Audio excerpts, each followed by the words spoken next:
No. Hello, guys. Good morning, good afternoon, good evening. I'm Arzel Gusto here, Stego VTuber, and now we're going to play Genshin Impact. Hello, Talia. Definitely not late. Yes. Welcome, welcome. So, yeah. Um, wait a minute.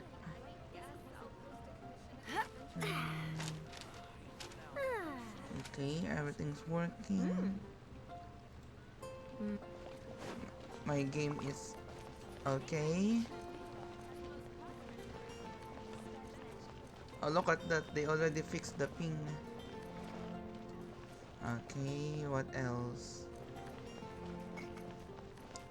Okay then. So I think mm, let's see the new updates in this in this patch. Uh-huh. Wait, I can condense one. There you go. And then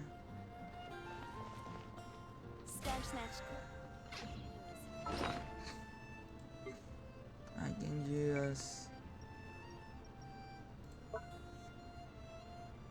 let's see if we can use this one. I think they already updated the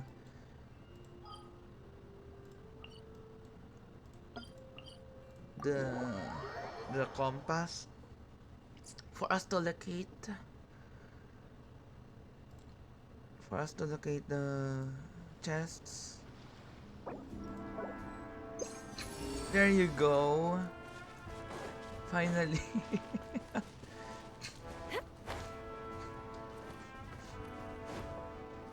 Where is it?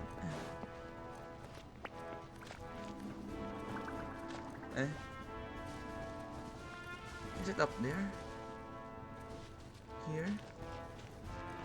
Here? Eh?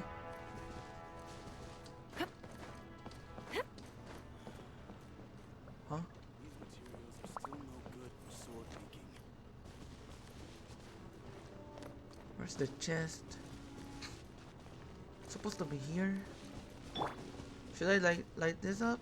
Alley-oop! Oh shit. Um.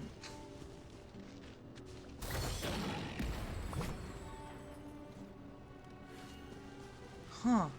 Is it inside?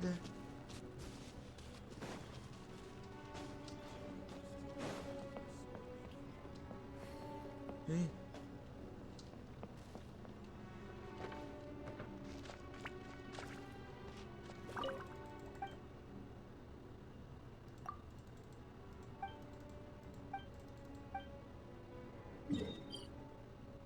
Oh. What? Okay.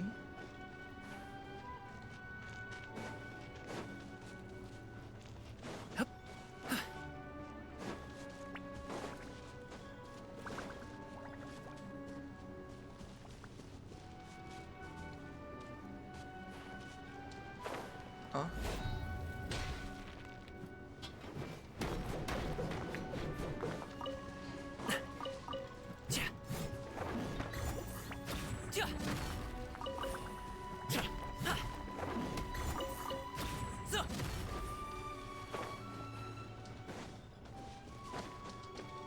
Okay, that's weird.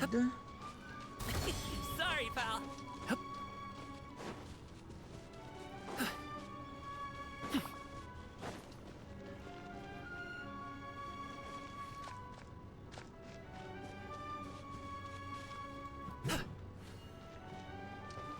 Maybe it's underground. Hey. Wait. These materials are still no good for sword making.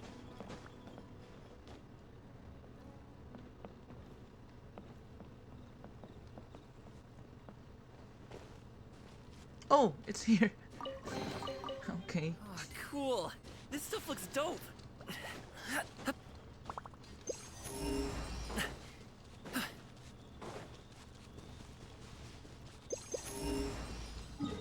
Nice. Just one. Oh. It's on the other side. Oh, there.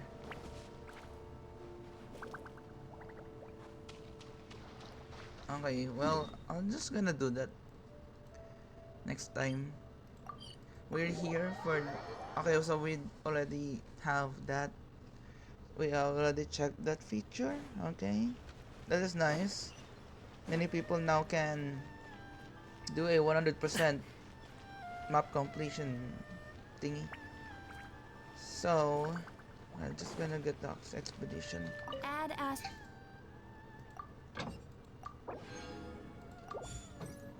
And then...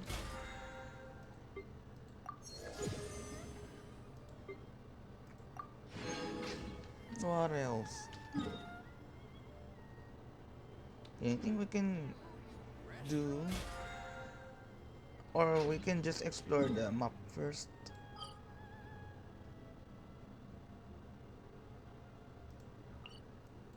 Here, it's the new map over here. So they already got a teleporter over there. What's my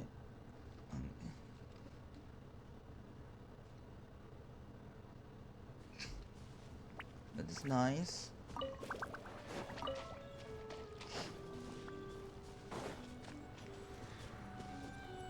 Is that a world quest? Oh my gosh.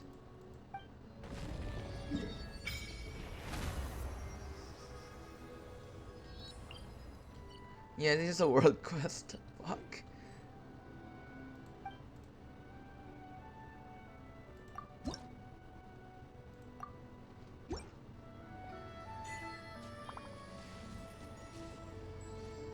Okay.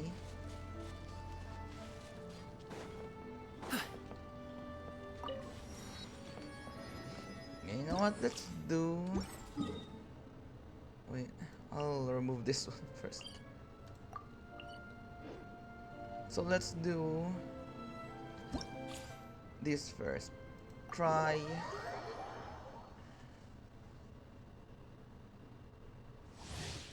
Okay.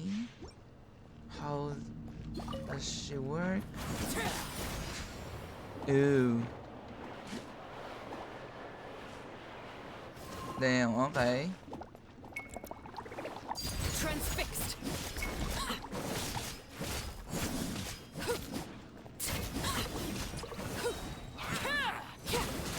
Let me weave you a I got you covered! swirl, Mark II.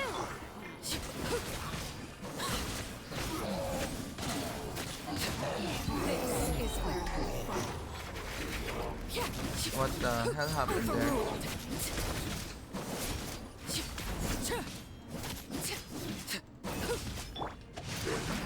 Witness the power of Supporting fire! enhanced animal modules.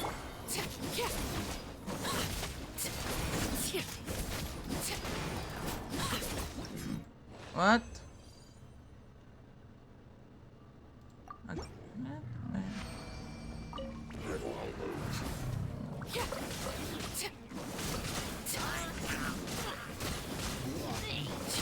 Transfixed.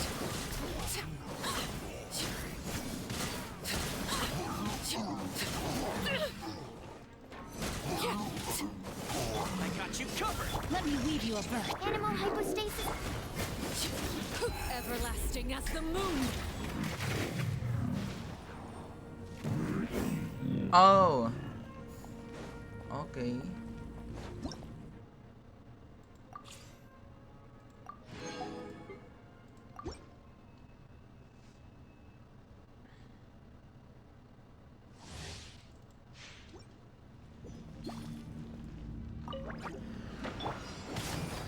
Booba, get them. Dissipate. Oh yeah, I forgot how to use him. Everybody stand back.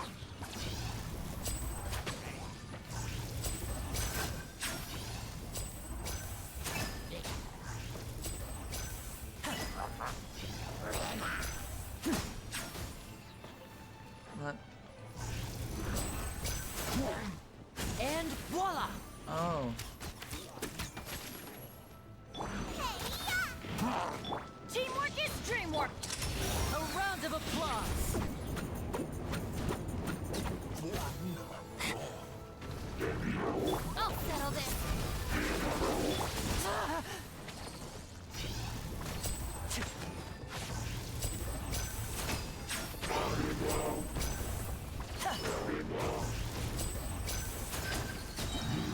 Ay.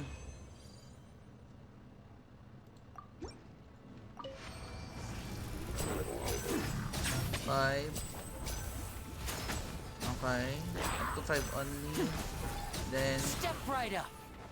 oh. 1, 2,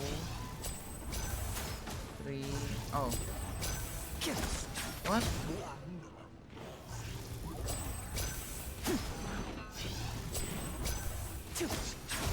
Okay.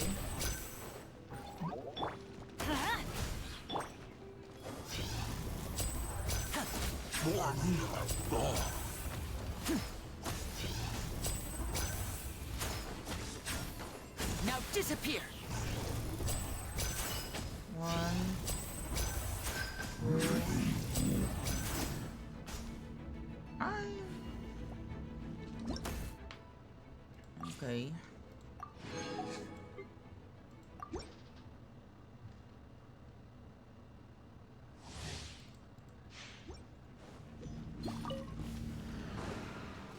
Rain outlines your fate. Oh. Providing cover fire. Let the show be. Pair. What you got? Getting here. Come again. Commencing cleanup. Frost is coming. Getting here. Frost is coming. Pair. Frost is coming. What's it done? Ring cutter. How's this? Final warning. Pair. Dead reckoning.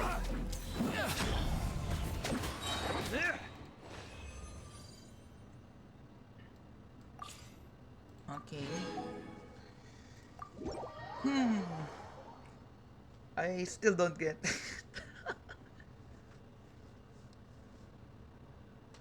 Next one.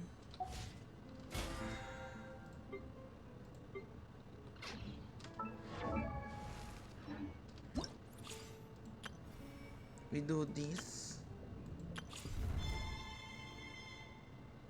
Complete the world quest. Are you freaking kidding me?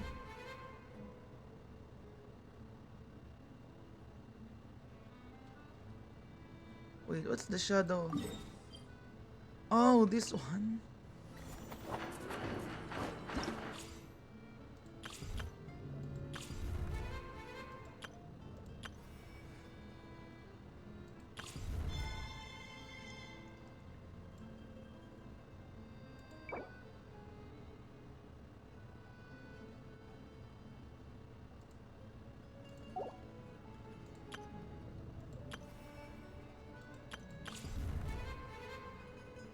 Huh. Ito na muna. Let's do this first.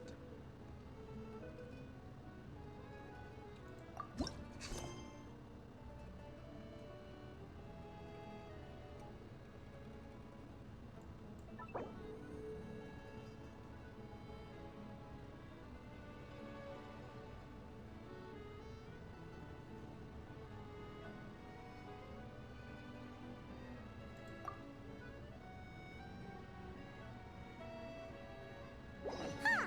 It's been a while since we visited Poisson. Maybe we should head over and have a look around. Damn, so that's the focus thing.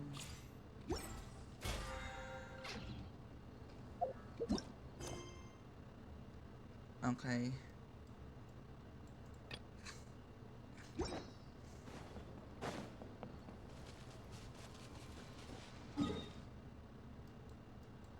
Poisson.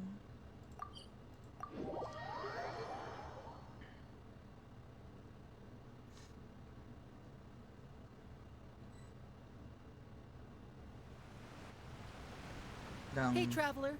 Paimon. Hello. Oh, Paimon knows that voice. Over here.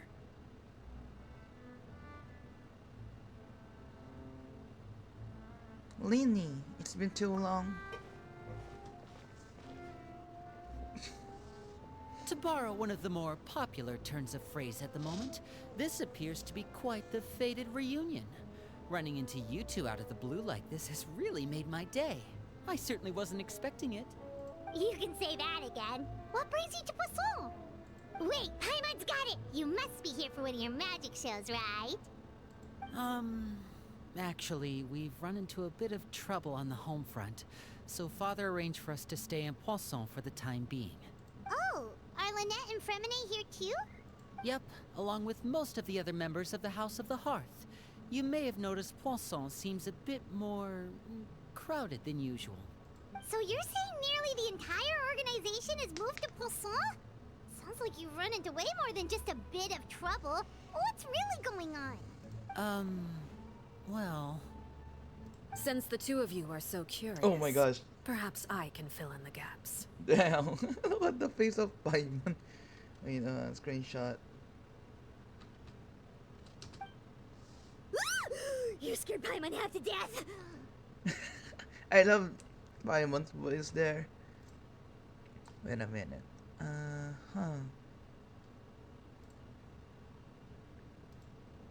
Okay. Here we go. Father, you're here. You know, on second thought, maybe we don't need to know. It's all probably super confidential House of the Hearth stuff, right? We totally weren't trying to pry or anything. No need to be nervous. I could sense your genuine concern from your conversation just now. Of course, I can also understand your confusion. Sending so many Fatui here to Poisson, it's only natural that some might suspect an ulterior motive to be involved. Well, we are a little curious. We still have our reservations about your organization. I understand. I'm well aware you've had your fair share of confrontations with the Fatui in the past, and I can't exactly guarantee that we'll remain on good terms in the future. OMG, haven't done this yet. OMG. Okay, you can lurk. You can lurk for you not to be spoiled. Hello, scholars. Did you pull have what? But yeah, I think I got you. I haven't yet, or I don't know if I shall, because I I got spoiled on the Twitter, right? I did Twitter in. Oh, okay. I meant, do you have father? Oh, not yet. Or I I might go for for who's that again? Sijuin. Yeah. I think she's a 5-star. No, she's really a 5-star based on some leaks, or like, wait, it's not technically leaks anymore because, well, I think Genshin already.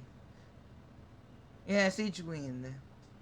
I'll I'll complete the little ones. I'll complete the little characters. So yeah, I haven't built Yo Yo yet. Then I shall go with Sijuin after if I got her. Also, it's a little bit hard to have the Knave because you really have to, or you really want to get her weapon for better experience. Like you really like, it's kind of weird to have different weapon for her. So yeah, I mean, I might just go to a rerun for her. Yeah. Or maybe, I don't know. Let's see. As for right now, however, I would say we have little reason to be at odds, wouldn't you agree?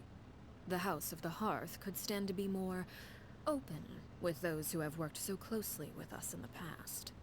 As for the issue at hand, well, it hardly relates to any ulterior motive. To be frank, it all stems from a certain rumor circulating around the House of the Hearth. It's an internal matter. What sort of rumor? Rumor. A rumor that a certain phantom child is hiding away in the House of the Hearth. some sort of ghost story, maybe? I feel like I'm getting chills already. A phantom child. Ooh, just hearing the name is giving Paimon the creeps. A spirit that should have long ceased to exist is lurking in the shadows of the House of the Hearth. So I decided to bring the children to Poisson before continuing to investigate the situation. I expect I should be able to track down the spirit fairly quickly. After that, it's just a matter of resolving the situation, if you will. It shouldn't be much trouble at all. If you're curious, or if you still have some concerns, it might be advisable to stick around for a few days. I'm sure the children would be exceedingly pleased to welcome some visitors. Oh. Lenny, I'll leave you to entertain our guests. I have some matters to attend to. Of course, Father.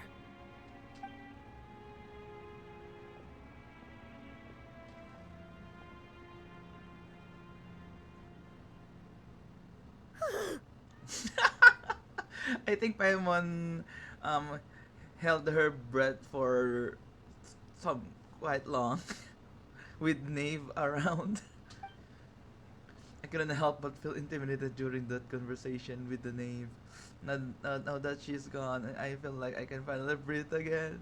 Breathe again, yeah. She also suggested that we stick around for a few days. But why? It has long been a dream of mine to invite you to our home and introduce you to my other siblings. You're quite well known in the organization already. A lot of people have been talking about you, especially after everything with the prophecy. If you're willing, why don't you stay a while and have a little chat with us? Alright. We don't have anything else to do right now anyway. But let's be clear, we're just gonna be there as guests, okay? Don't get any funny. Oh, wait a second.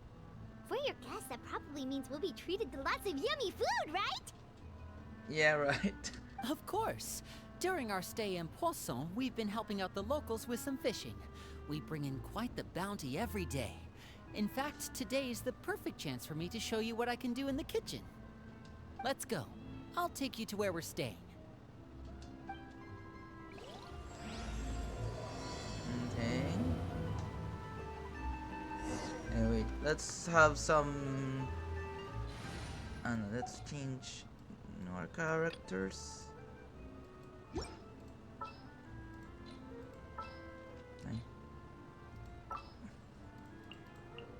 I don't have Lady, so I'm just gonna go with these two. And Navia. I don't know. I'll take point Oh, wait. and scout ahead. Wait, this is not. Wait, I thought you're. Oh, At your command. there you go.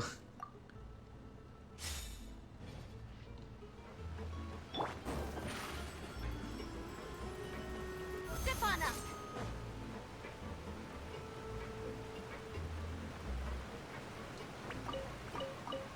Wait, there's a. Oh wait, why did I?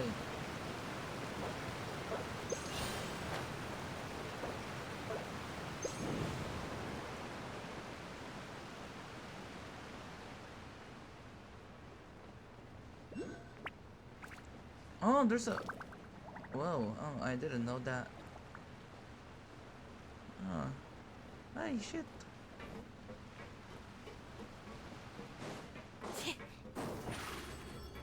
Uy, ga. Sumubra. Oh my.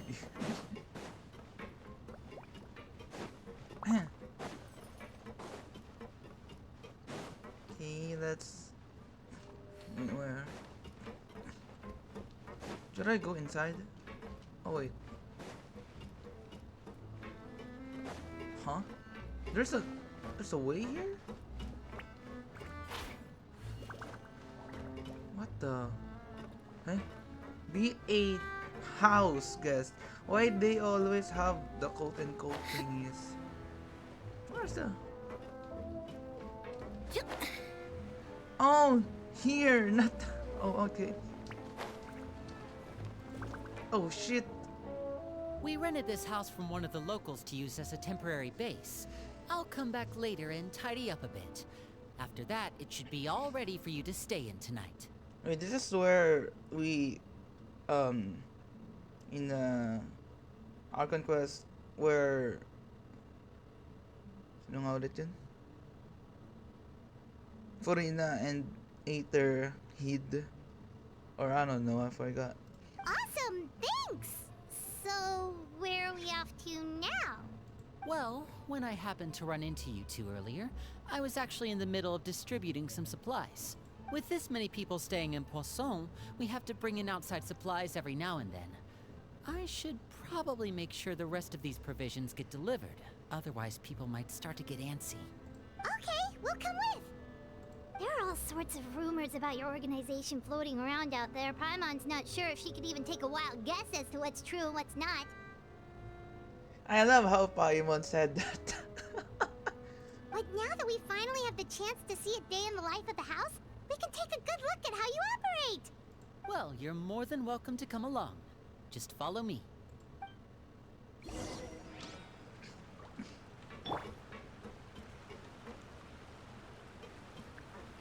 Oh wait, what? Where? Oh shit. I thought we're going inside.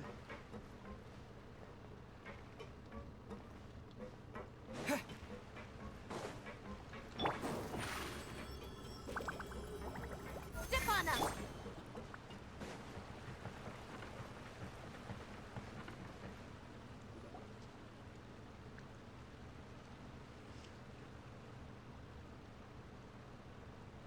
Linny! We're finally here. The supplies. I'm assuming you've... Brought them with me? Yep, here you go. Hello? Something caught your eye? What's with that? It's the Traveler and Paimon! No way!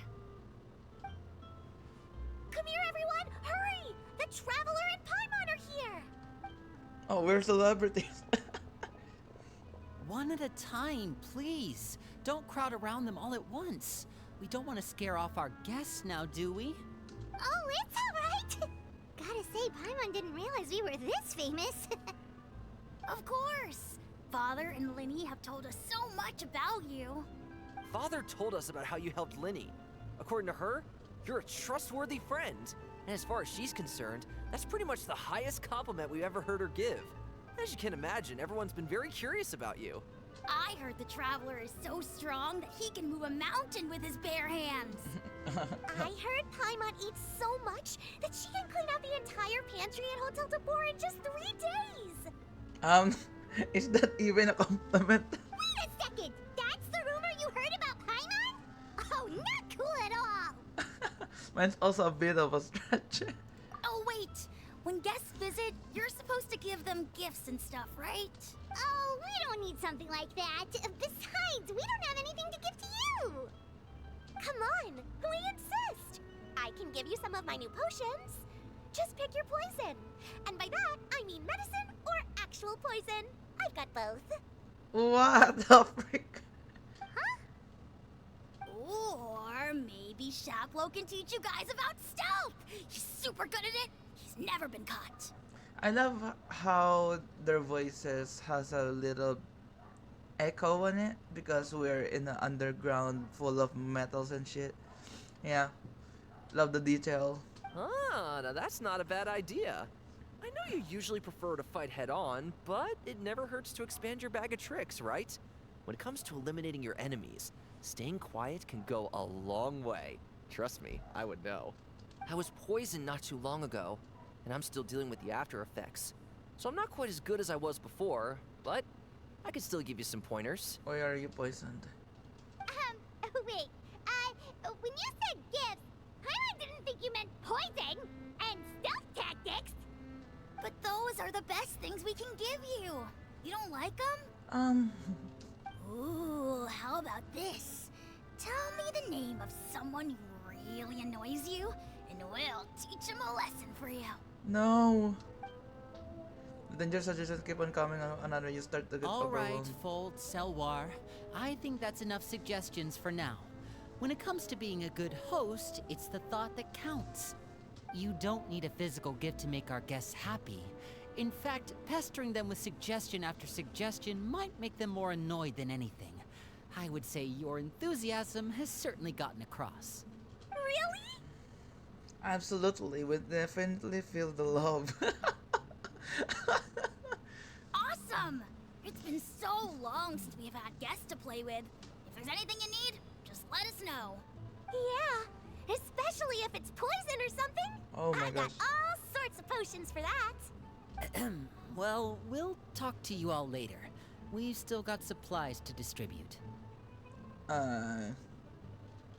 They're built different. All right, see you later.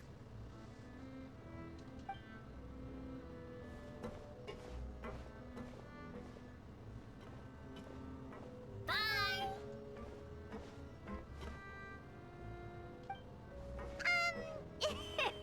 Lenny, about all that poison and stealth tactics talk just now.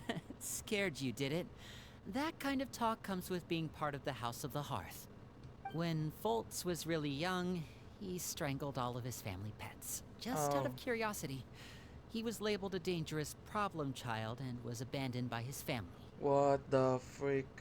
Elwar has an unnatural obsession with potions. Father has forbidden her from trying all the different concoctions she comes up with, but she still tries to test them in secret. You really have to keep an eye on that one. Oh my gosh. Chaplot is around my age. While I'm mainly responsible for collecting intelligence, he handles surveillance. He's very passionate about his work and has no reservations about taking on some very difficult missions. I know you two probably aren't used to that kind of talk, but I can promise you they only had the best of intentions.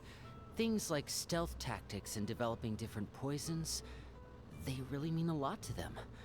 They were just trying to share the best of what they could offer, that's all. Okay. The child who doesn't exist.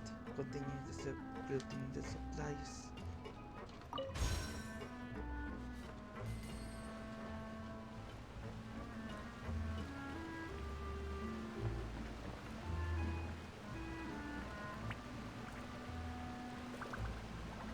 Wait. I didn't know that there's something under here.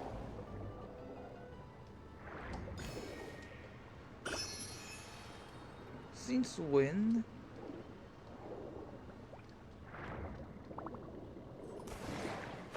Wait, what? The traveler can what? Wait, really? I mean, I don't have the hydro, but you know what? Fine, okay.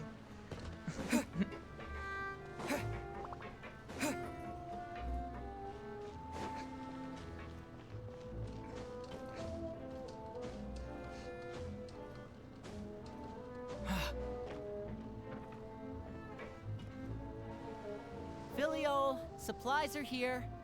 Thanks. And who are these two? Outsiders? Allow me to introduce you. This is the Traveler and Paimon.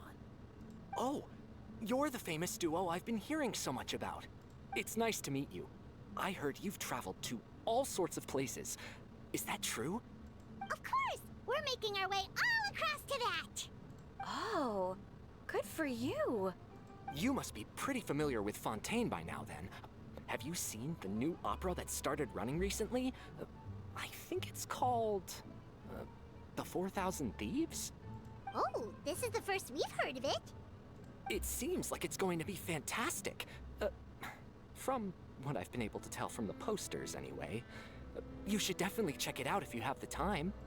Oh, and there's the Blind Maiden, too. That one is supposed to have audience interaction. Seems pretty interesting. Oh, as you spend. After this mission is over, I think I'll go get a manicure. Hey, hello, Freya. Is filial single asking for a friend? What the?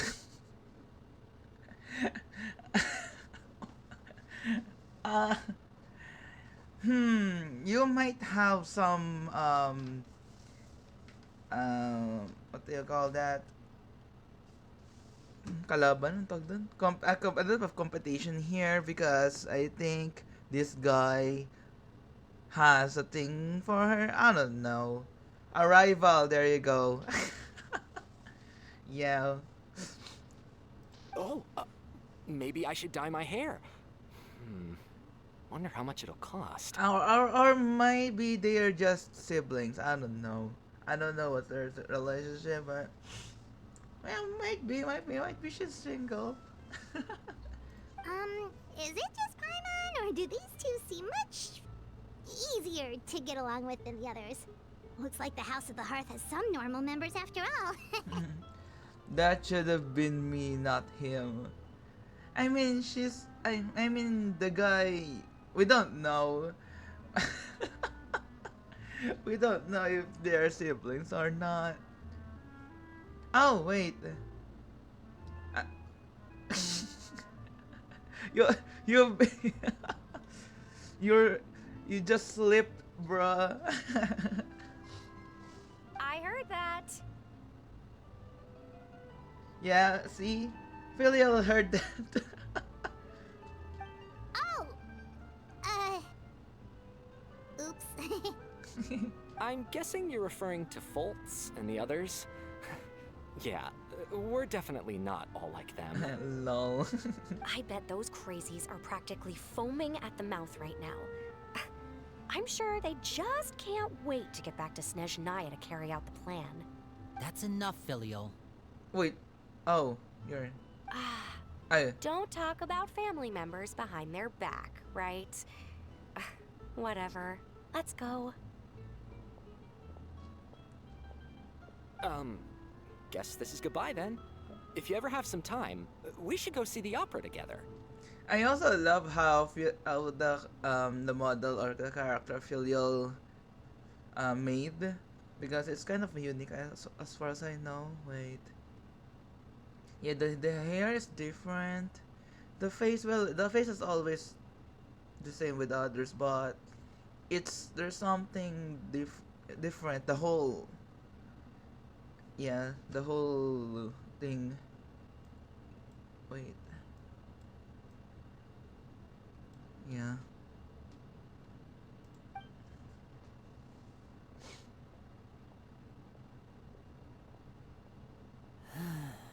Well, that's it for the supplies. We should probably head back as well.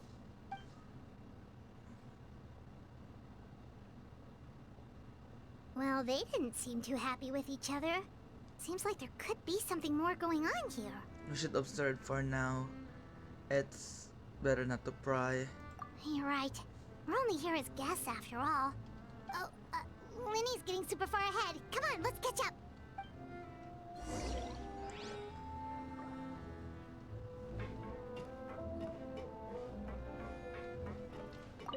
Looks like there's more trouble in store next month, too. When will it end? Hey, just focus on the positives. At least our time in Poisson has been pretty relaxing. Don't you think? Mm-hmm.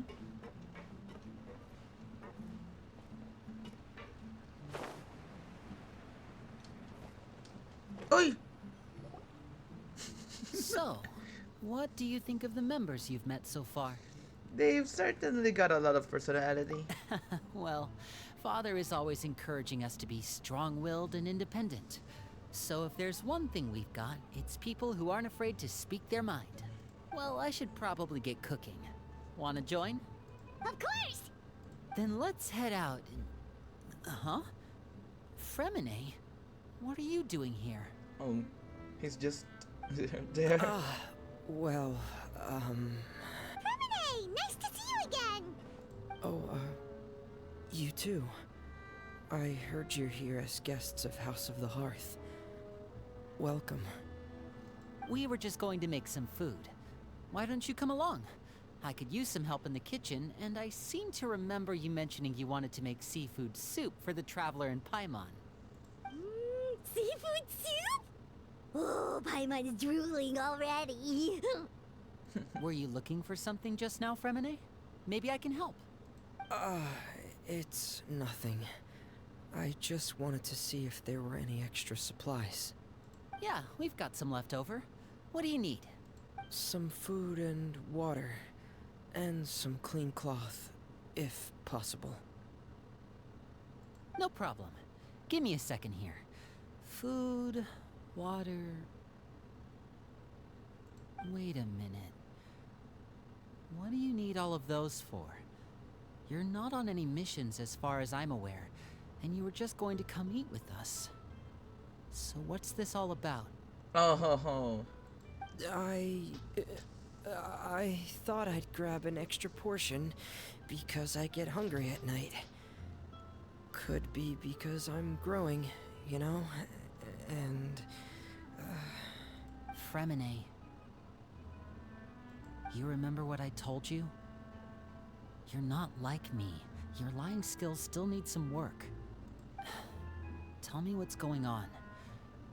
Is it really bad enough that you have to keep it from your own brother? Yes. Maybe it'll be better if we gave them some space.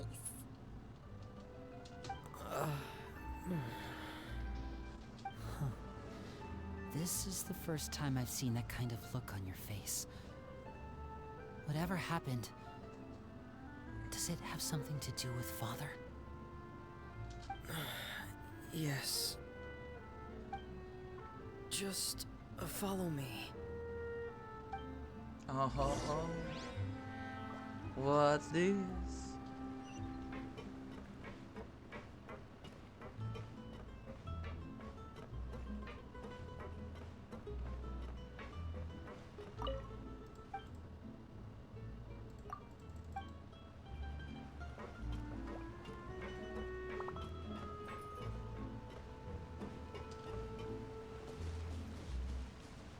Oh.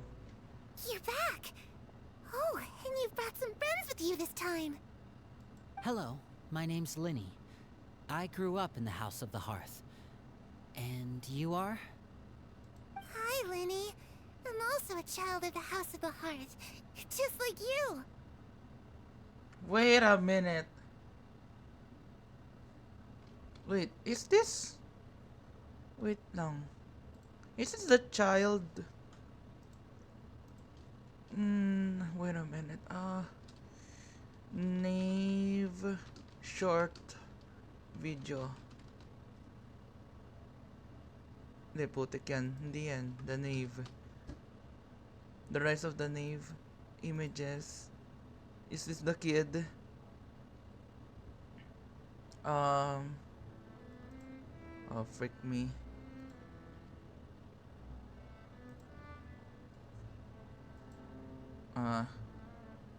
Yeah, wait a minute, yeah.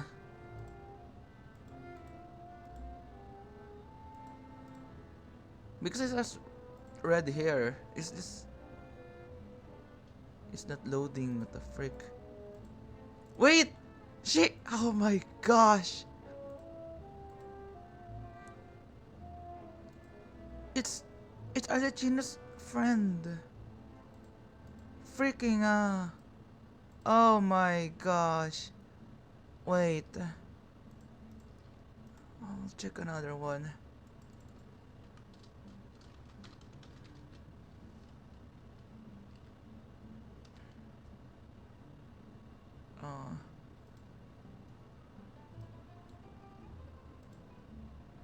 Oh my gosh. She's the same headband. Bruh. Wait, yeah, I'll screenshot you something. I'll send you. Ah, wait, no. I'm just gonna show it on stream. Wait, how? Save as image. I'm just gonna. Okay. And ito na lang. Look at this, guys.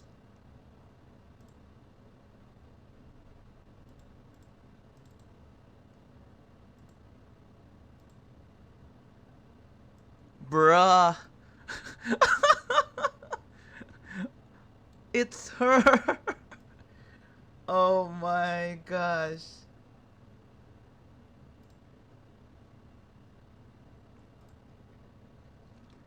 Yeah. And as far as I know, she's already gone. Look at that, same headband, same outfit. Oh my gosh. I think also I think she also have a unique she doesn't have an NPC thing. Same necklace, right? Oh my gosh. Okay, okay. I'll hide the picture na. Let's continue. You can call me Clairvy.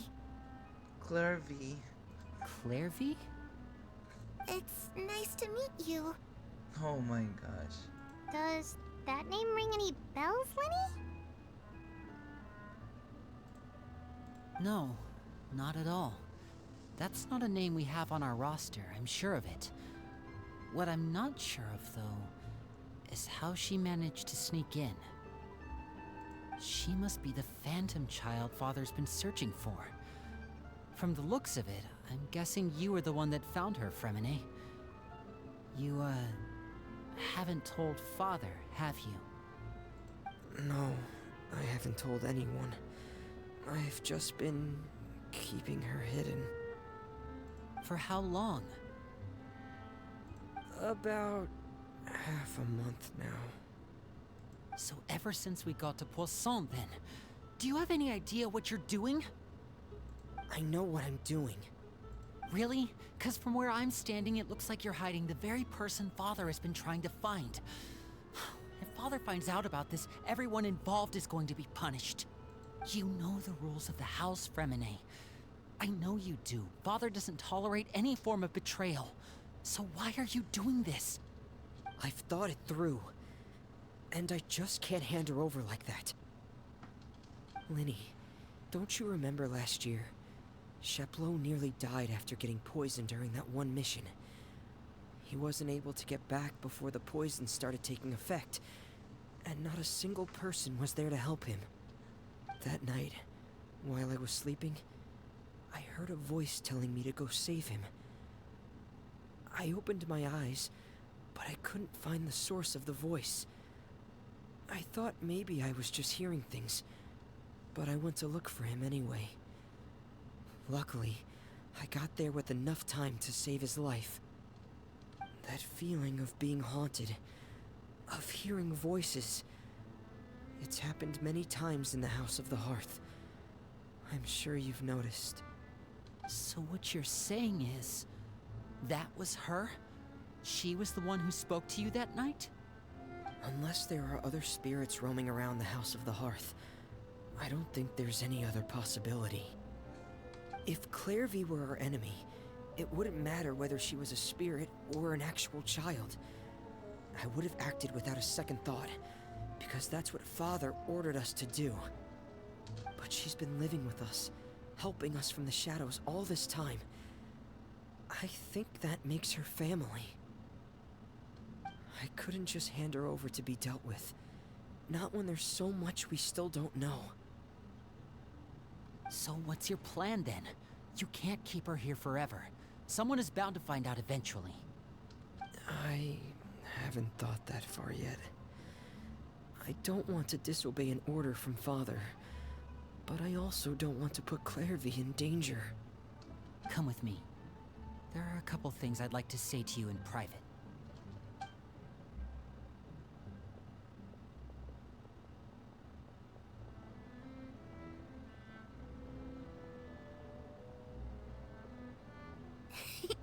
Those two sure care a lot about each other. Well, they got a funny way of showing it. From where Paimon was floating, it sure seemed like they were about to bite each other's heads off. No way! They have a really deep bond. I could tell right away, because I also have a friend like that. Oh, sheesh. I just don't know how long that kind of bond can last. Ayan na nga. What do you mean? The darkness in the house runs deeper than you can imagine. No one can get out alive. Holy shit. I'm sorry, Linny. I really didn't mean to drag anyone else into this. Oh really? You didn't mean to? 'Cause I for one wish you did. Huh? What do you mean? You know, when we were younger, you didn't call me Linny, You called me brother, just like Lynette. We grew up together, the three of us. We were all orphans, all rescued by father. Of all the siblings in the House of the Hearth, I think our bond was the closest. Later on, when you started calling me Linny, I wasn't actually surprised. After all, Lynette and I are related by blood. We've had to depend on each other to survive long before we joined the house. Linny, The darkest and most difficult moments of my life happened before you and I had ever met. I'm sure that's true for you as well. Even so, Fremine, we've stood by each other for all these years now, and to me, that means more than blood. You and Lynette are the most important people in my life. No one can replace you. So I won't let you face anything alone. Not if I can help it. Oh, looks like things are getting kinda heated between Linny and Fremine. Maybe we should go check on them. Oh, it's raining. I should put my clothes away. Is it? Oh. Oh, what a freaking hell. Oh my. Harry? Looks like she's not here either. She faded. Oh my gosh. She's really a phantom. It's time to eat. How can you even eat? Are you going to? Yeah, you can't. Oh my gosh, look at that.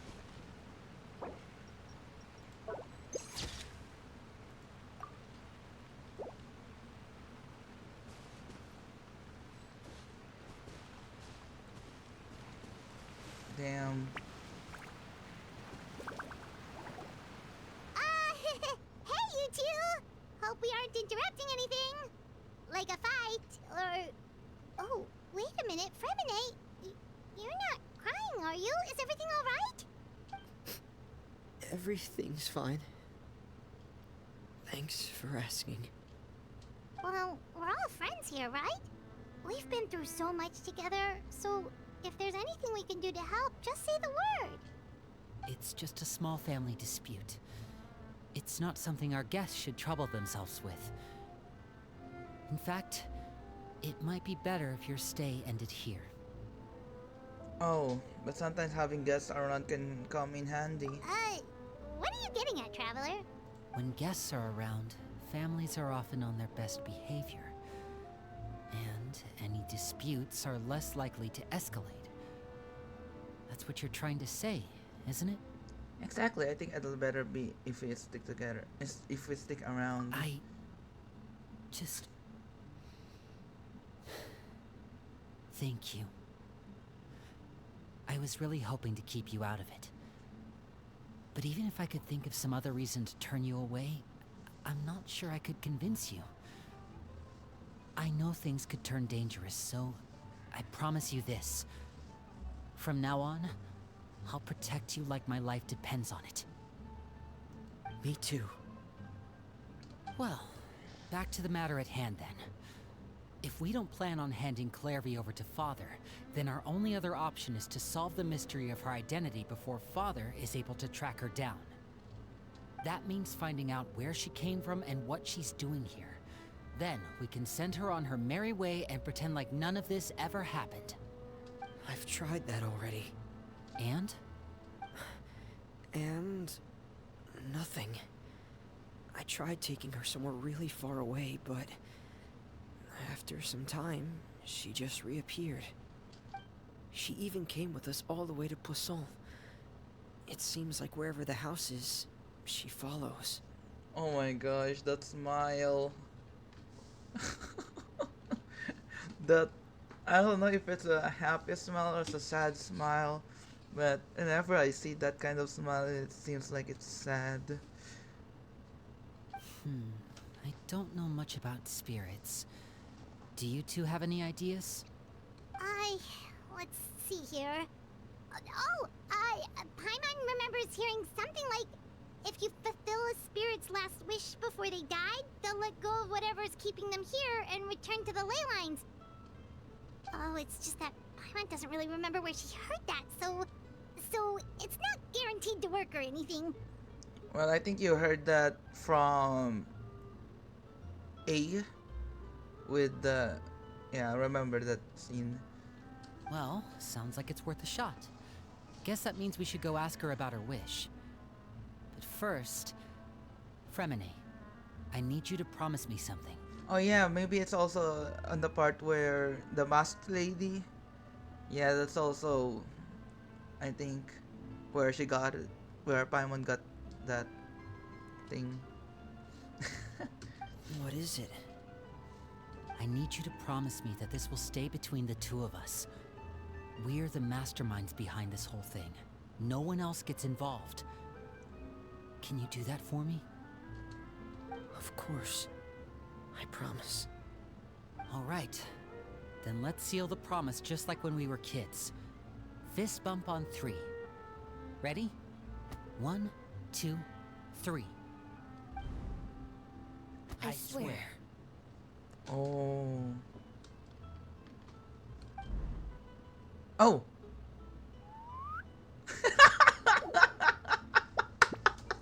What the frick?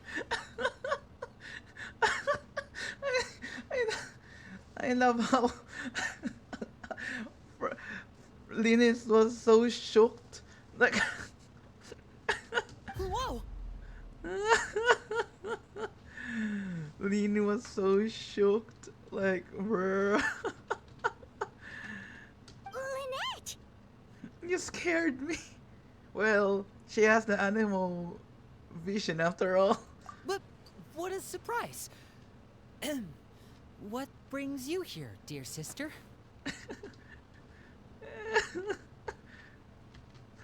Lynette is not it's not happy.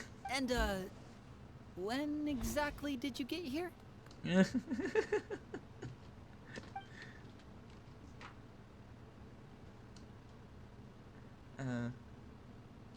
an idiot, brother.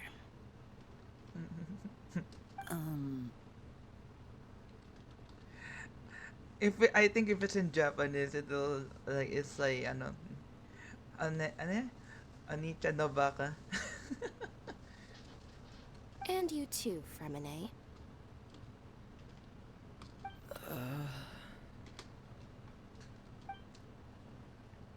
And you 3, traveler. Sabi na And eh. you 4, Paimon. To, baka Oni-chan, yeah. Oh my gosh. Wait, what did we do? What did we do? What did we do? I've seen Clairvy around the House of the Hearth before. I hadn't seen her in Poisson, so I figured she must not have come with us. But it turns out you were just hiding her. I heard you talking about your plan. Rather than steering clear of the situation, I'd rather fully join in. Damn. Baka Oni-chan.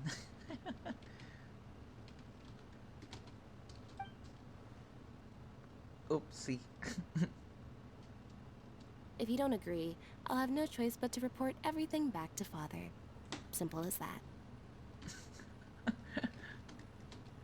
You're not giving us much wiggle room here, Lynette. Well, I guess we're all in this together then. After we talk to Clairvy, we'll figure out our next move.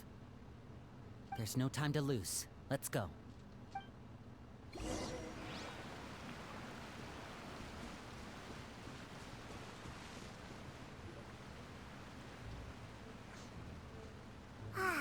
I'm full. Thank you for bringing me this food, you guys. Did you even eat? She said she's full, but the food doesn't look like it's even been touched. That's what... well, that's what I'm thinking about. Oh my gosh, this game. Well, she's a spirit. She can actually eat. That's right.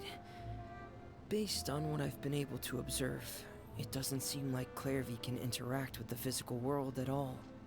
Still, when she's presented with food, she'll always linger around it for a good little while.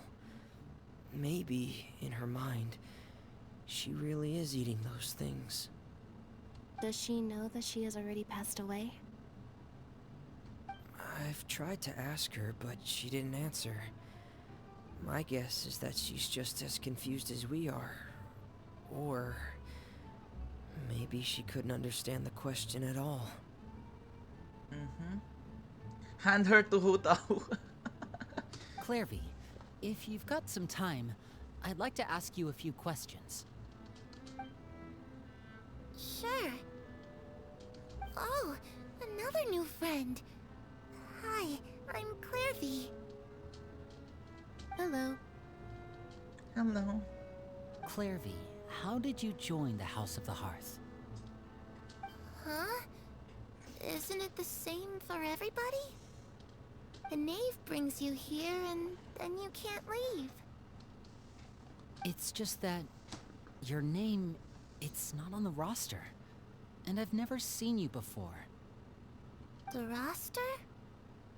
Oh, I get it now. I think there might be some things you don't know about this place. Oh my god, it's getting creepy. The people in charge, they're not as nice as they look. They say they keep a roster, but it's not complete. There are a lot of people who aren't on it, and never will be. Oh. In this house, some people are family, and other people are just test subjects. Those kinds of people aren't ever going to get a place on the roster, unless it's the roster of people who've been executed. Oh. Wait, does that mean the knave... She... Is there anyone that can vouch for you? Perry. She's my best friend. She's the only one I trust in this place. Oh my gosh. Is Arlecchino's name used to be Perry? Have either of you heard of that name before? I mean, the penguin of Femine called Pear, but not Perry. No.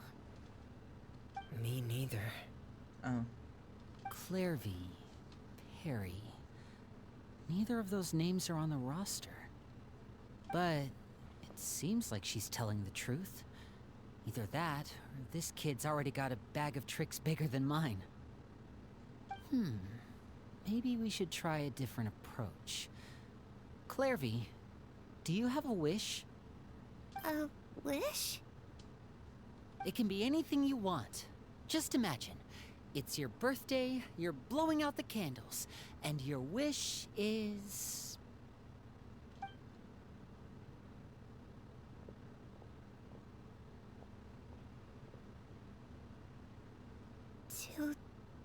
To go outside. Where the sun can find me. That's it? Well, that sounds easy enough. The darkness in the house runs deeper than you can imagine. No one can get out alive.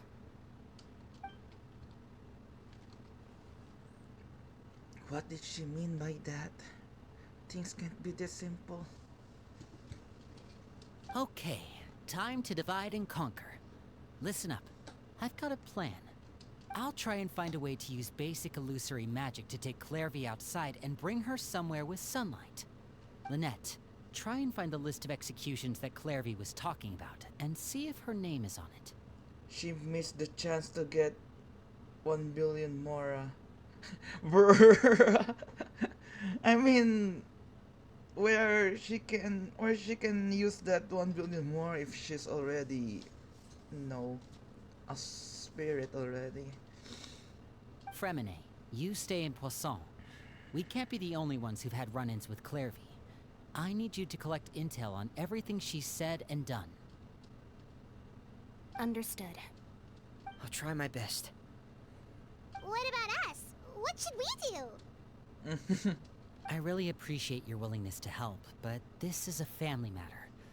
I don't want to drag you in too deep. It's too risky. Let me think. Since Father considers you to be guests, maybe you could stick by her side for a little while. You don't need to do anything except keep up some nice, casual conversation. Ah, Paimon gets it. You want us to distract her. How should we contact you? I'll give you a magic bird. If Father suspects something, all you need to do is release it when she's not looking, and it'll alert me that something's wrong. Magic bird. Of course, that's only as a last resort. If Father doesn't seem to notice us, there's no need to make contact. We'll reconvene here tonight after all's said and done. If the worst-case scenario happens and we're discovered, just tell Father everything. We're not going to let our guests get punished for our own actions. That's where we draw the line. Be careful. You too. Okay, this is where we part. Father should be at the beach nearby.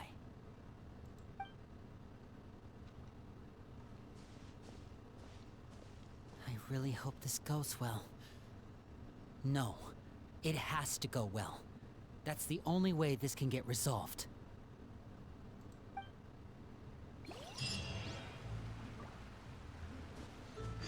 Clairvy, I'd like to take you somewhere. Is that okay with you? Sure. Where are we going?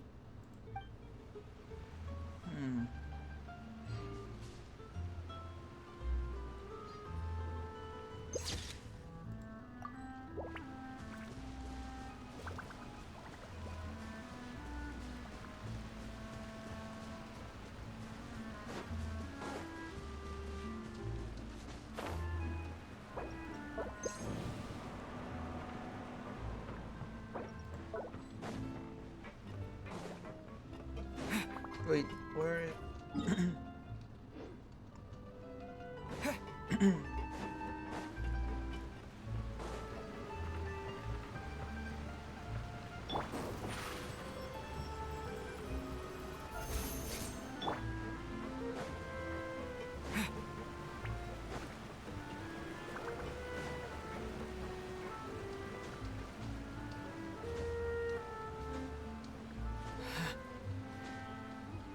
Oh, west slopes of Mount.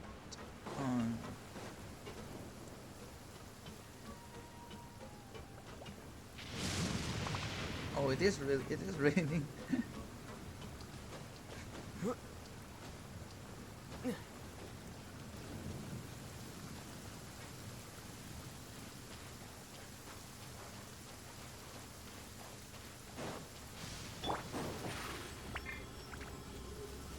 Over here. Oh, it's child. You're alive. It's the knave. And child. Hey, aren't you supposed to be in Snezhnaya recuperating? What are you still doing in Fontaine? Oh, it's you two. I didn't expect to run into you here. I was unconscious for quite a while after the fight in the Primordial Sea.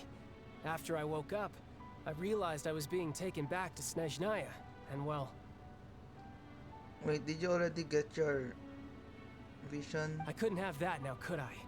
Not Oh. when I've still got unfinished business here in Fontaine. So, I mustered up all my strength and made the journey back on my own. What sort of unfinished business are we talking here? It has to do with Oh, Skirk, there. my master. I really wanted to meet up with her, but by the time I got back, she'd already left. I still have so many questions for her. Without any other leads, all I could do was ask the knave to help me track her down. She must have left behind some traces from her time in Fontaine. Oh, okay. So, have you found any clues? Unfortunately, no. While the House of the Hearth is adept at collecting all manner of intelligence, certain existences can still manage to escape our purview. Basically, unless Master feels there's a need to meet with me, she's not going to be found. But that problem has an easy fix. I just need to become stronger, and then... Paimon thinks you should focus on getting better first. The worst of it is over. It's all thanks to that one kid from the House of the Hearth. Elwar, I think her name was. She gave me a bunch of random potions to drink. They didn't go down easy, let me tell you. Pain and chills all over. But they really did help speed up my recovery. Oh. And that's good, because it looks like I really do have to head back this time. The old man's been putting the pressure on me. He sent someone to tell me I'm needed for some sort of project. Project Stuja? Yeah, that's the one. I heard Regrader's involved too. I'm not looking forward to having to listen to all his monologuing, that's for sure. Hey, maybe you could think of a way for me to stay in Fontaine for a little longer. Helping Linny and the others brush up on their fighting skills would be far more interesting. If you and I could spar, that would be even better. I've been waiting for a chance to see you go all out. And what a sweet little daydream that is. But I also have a role to play in all this. I'll be leaving Fontaine shortly as well. Besides, considering how little they see fit to step outside the homeland, being called on to return to Snezhnaya by such illustrious dignitaries, what a great honor. Wouldn't you agree? One I could do without, I'd say. Is it just Paimon? Or does it kind of seem like they're... Just got casually trash talking their colleagues behind their backs. So, dear guests of the House of the Hearth, to what do I owe the visit? Well, we just... Want to learn more about you. Right! We're super close to Linny and the others, but we still don't know much about you! Nice. Is that so? Introductions have already been made, have they not? Oh, well, you see? There's only so much you can learn about someone from a short introduction. At least tell us something a little extra, like... Why do you call yourself father? Huh, good question. I'd also like to know. Oh. The fact that you have to ask tells me our intelligence work has been quite successful. Telling you the answer to that question would only serve to undermine that success. And we can't have that, now can we? Spoken like a true diplomat. That was some expert sidestepping right there. Well, if there's nothing else, I think I'll take my leave. I still have a small matter to resolve at home. Wait, don't go! If the knave leaves right now, she's sure to run into Linny and Clervy. Should I release the bird Linny gave us? No, we should try to get her talking about something else first. About the heart of the... about the House of the Heart. What does the organization mean to you? I'd also like to hear the answer to this. Nice child. I've met some of the members of your organization, and they all seemed like really good kids. They actually reminded me of Tonya and Tusser. Which, by the way, if you ever betray them, I'm just letting you know, I won't let you off easy. And why would I betray them? Well, you've already betrayed the House of the Hearth once, haven't you? At least, that's what I heard. Holy sheesh. You talk too much, child. You talk too much. Oh my gosh. Okay, I admit. That's just what the old man told me. The rooster, I mean. The knave betrayed the House of the Hearth. So does that mean what Clervy said was true? Does the knave really treat her children like test subjects? Wait, did you really do something bad to those kids? Never mind what I've done. I'm more curious as to what the mighty rooster had to say. Care to enlighten me? Oh my gosh. Ah, well, nothing much. Just some stuff about you taking out many other members of the House of the Hearth, and even going so far to attack your own family. Oh. I see. Huh. Based on your reaction, I'm guessing it's all a bunch of lies. Hardly. I don't appreciate his particular turns of phrase, but I suppose he didn't say anything untrue. Although, it would be more accurate to say that there is a certain level of prejudice involved, but I don't intend to clear that up just yet. Prejudice has a funny way of concealing the real truth behind certain things, an attribute that I find to be quite advantageous. Call yourself a Fontanian, for example, and people will assume all sorts of things, when the real truth is that this is simply the land where I was raised. Huh? You're not actually from Fontaine? But then why did you try to help out with the prophecy and everything? I was trying to protect the children born in Fontaine. Claiming that I myself was a Fontanian simply made it easier to operate. People would hardly suspect a fellow Fontanian of having any ulterior motives. Who wouldn't want to save their homeland after all?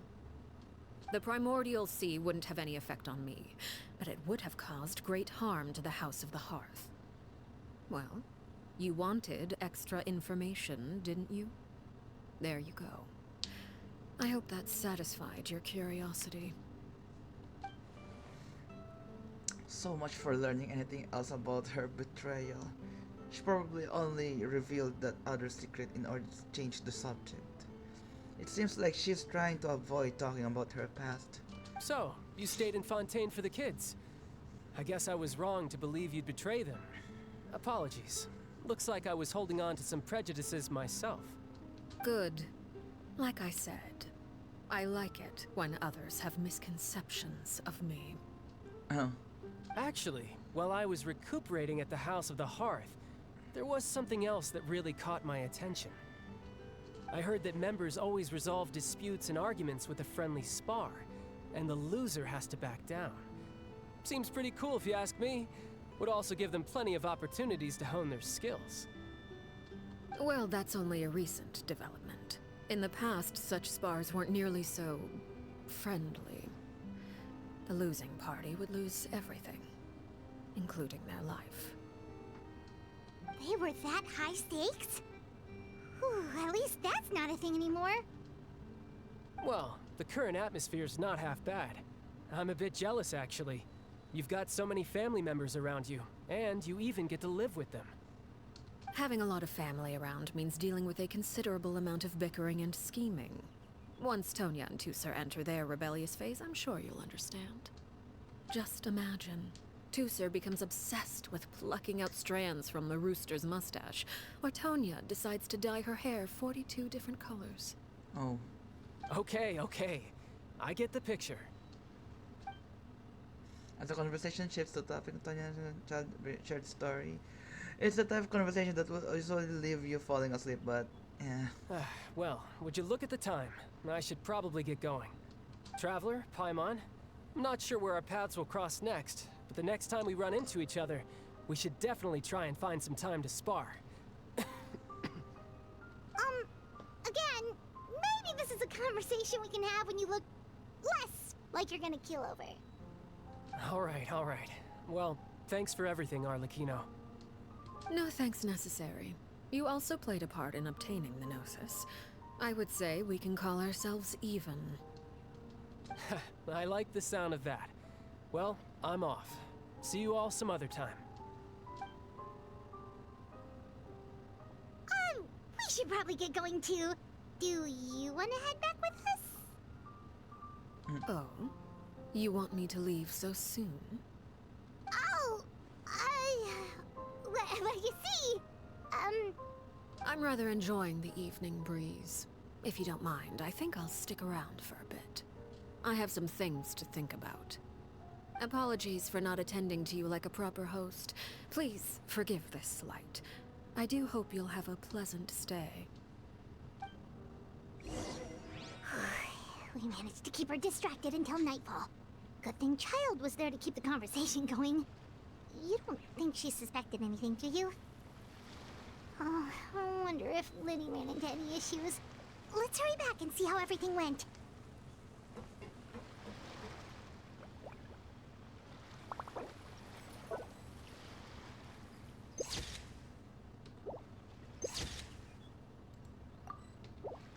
Oh? You decided to stay a little longer? Let's take in the ocean view together, then.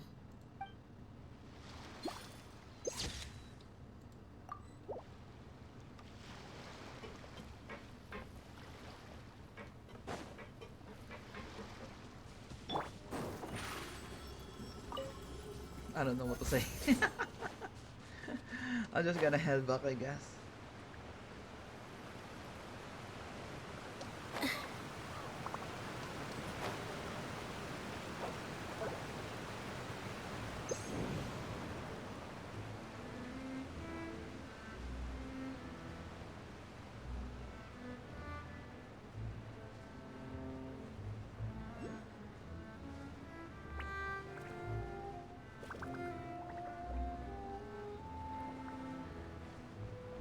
There they are.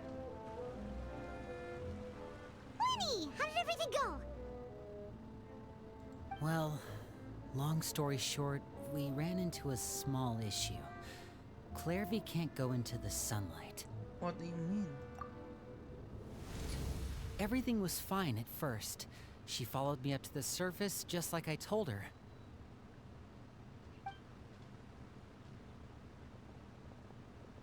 But as I led her out of the shadows and into the sunlight, she vanished. I turned around and there she was, standing at the edge of the shadows, silently watching me.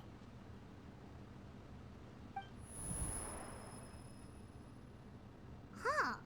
Maybe she's afraid of sunlight, or... No, it wouldn't be her wish if that were the case. Well, we could always try pushing her into it. Not sure pushing works on a non-corporeal being. Oh, true. I've pretty much tried it all already. Nothing worked. Eventually, the sun went down, so all I could do was bring her back here. How did it go with you, Lynette? Good. I've got the list. It's right here. Oh damn. Really? Well, what are we waiting for? Let's take a look.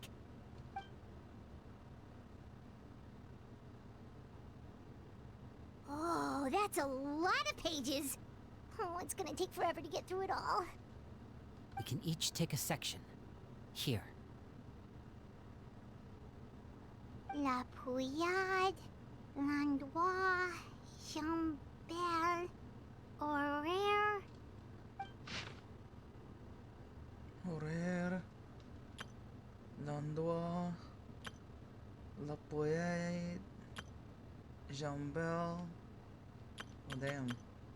Execution list! Holy shit.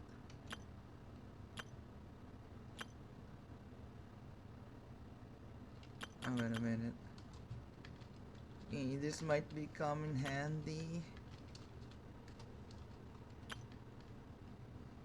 Ay, gago.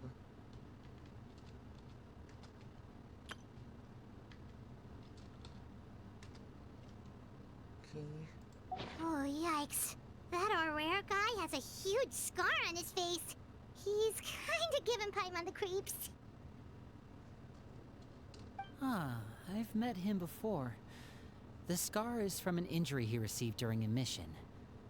I still remember him joking with me about it. He said any future lover would take one look at him and then lose all interest. Did he say anything else? Well, I asked if there was someone he was interested in. He said no, and that's where our conversation ended. It was only later that I learned he really did have someone he liked.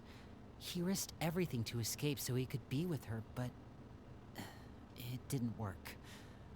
One day, Father asked to see him, and, well, I never saw him again after that. Oh.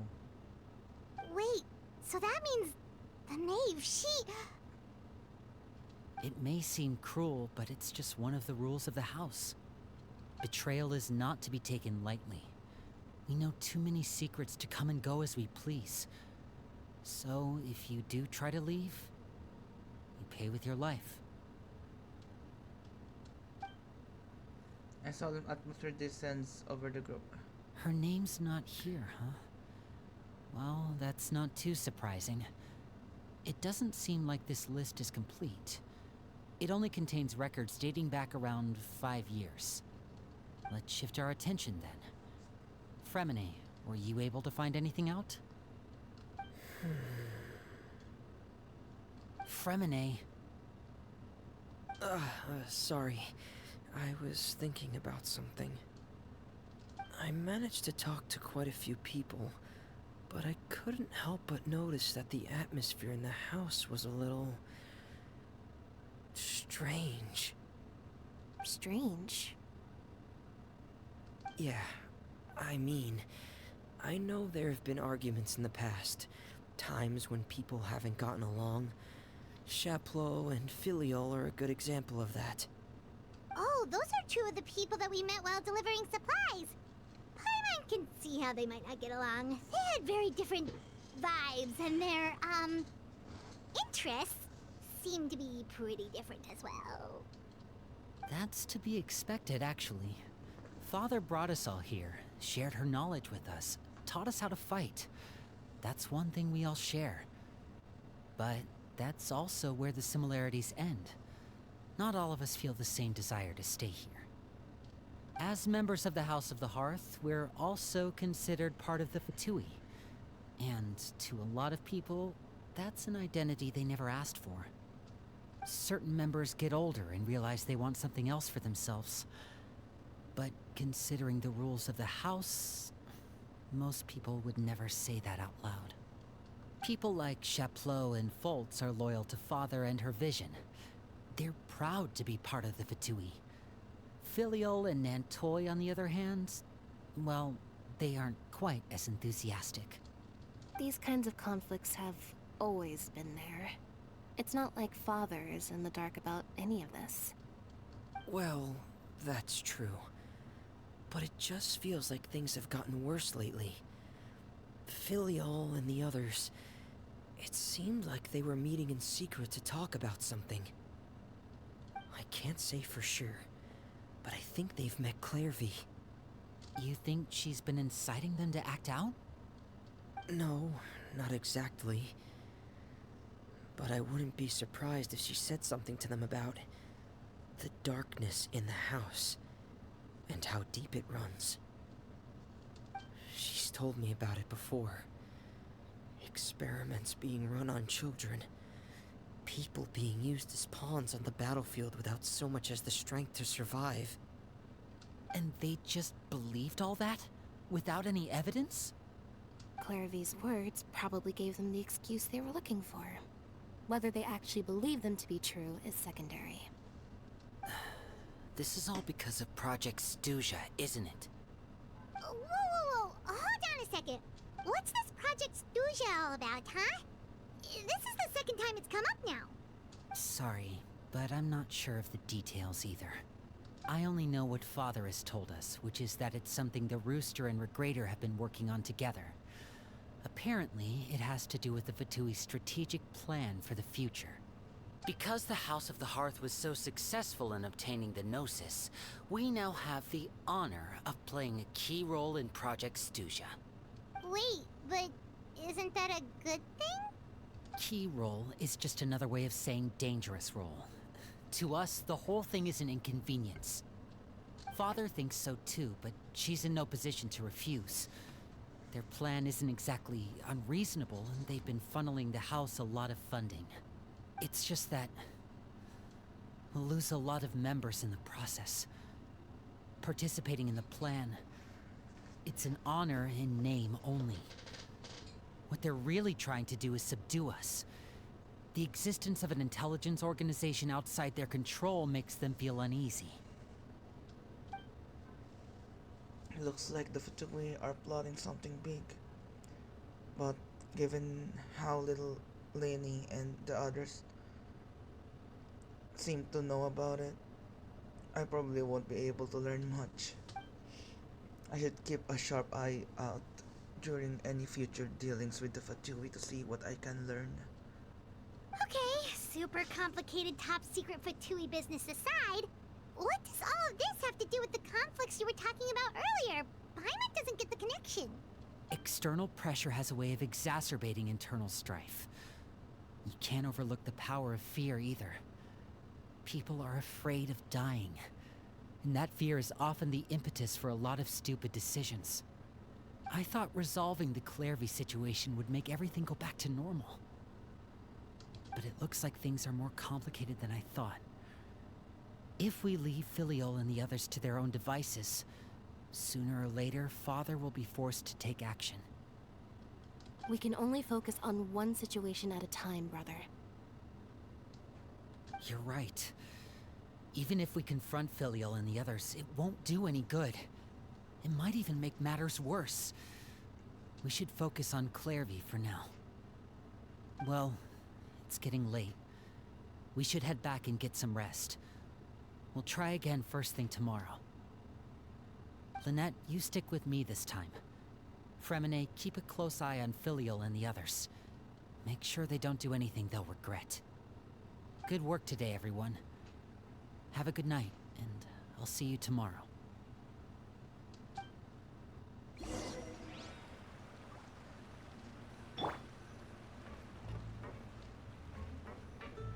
they're gone. Rest at temporary accommodations. Rest. Your mind races with all sorts of thoughts. Oh. I'm always looking forward to an early night, but she can't sleep at all. Hey, you don't think the knave will be too angry with Linny and everyone if she finds out about all this, do you? She's even scary when she smiles. If she were to actually get angry... Ooh, you have to protect Paimon if that happens, okay, Traveler? I'm also afraid of her. You can just hide behind me. Trust is ever, Traveler. Look! Look over there! Clairvy? What's she doing over there? Quick! Let's catch up with her before anyone sees!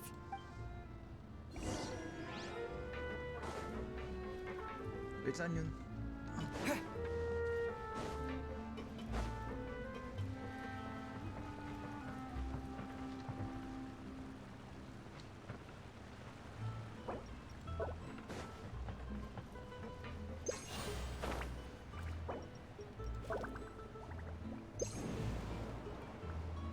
Ay, gago, sumobra.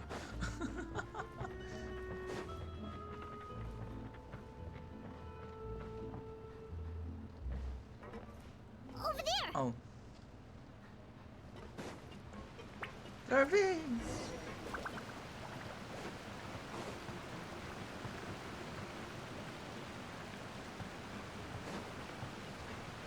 Oh, where is she going? Oh, if someone sees her, we're toast!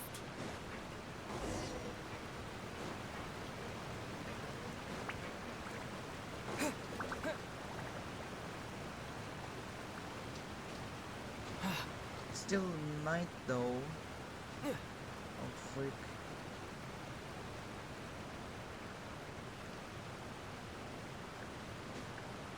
Oh, look! She stopped! Clairvy.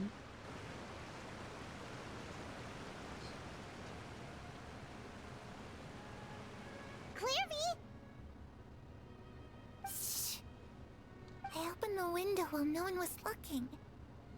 Look how pretty the outside is. Window? There's nothing here. If only I could have more than this. You probably think I'm being silly, huh? All this hopeless resisting? It's better to dream of what I could have than try to make it a reality, right? Please, help us get on the same page here, Clary. We need you to tell us what you know. Can you do that? Sure. Although, after you hear all this, I think you might regret that decision. Everyone in this family is nothing more than a tool. Something to be used and exploited. We're all expendable, including me. As long as you're useful, you get to stick around. Lose your value, and you're handed over to the doctor, experimented on, and given a fate worse than death. I've seen it happen again and again, and I've had enough. You're saying the knave did all that? It's just, that doesn't seem like something she would do. She's scary and all, but it seems like even she has lines she wouldn't cross. I knew you wouldn't believe me. Everyone thinks she's a good person. They all think of her like a real mother. What the hell? Hello, Isha. Oh, wait. Bruh. I lagged. After you throw something, I lag. What? Hello, Shay. Naglag. Yeah. Gumanon lang yun.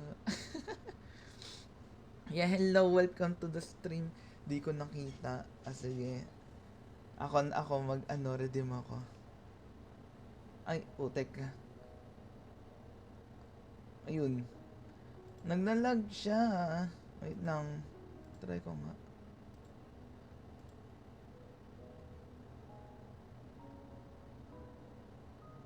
Saan nga ba ulit yun? Eto. Gumana ba? Ayun.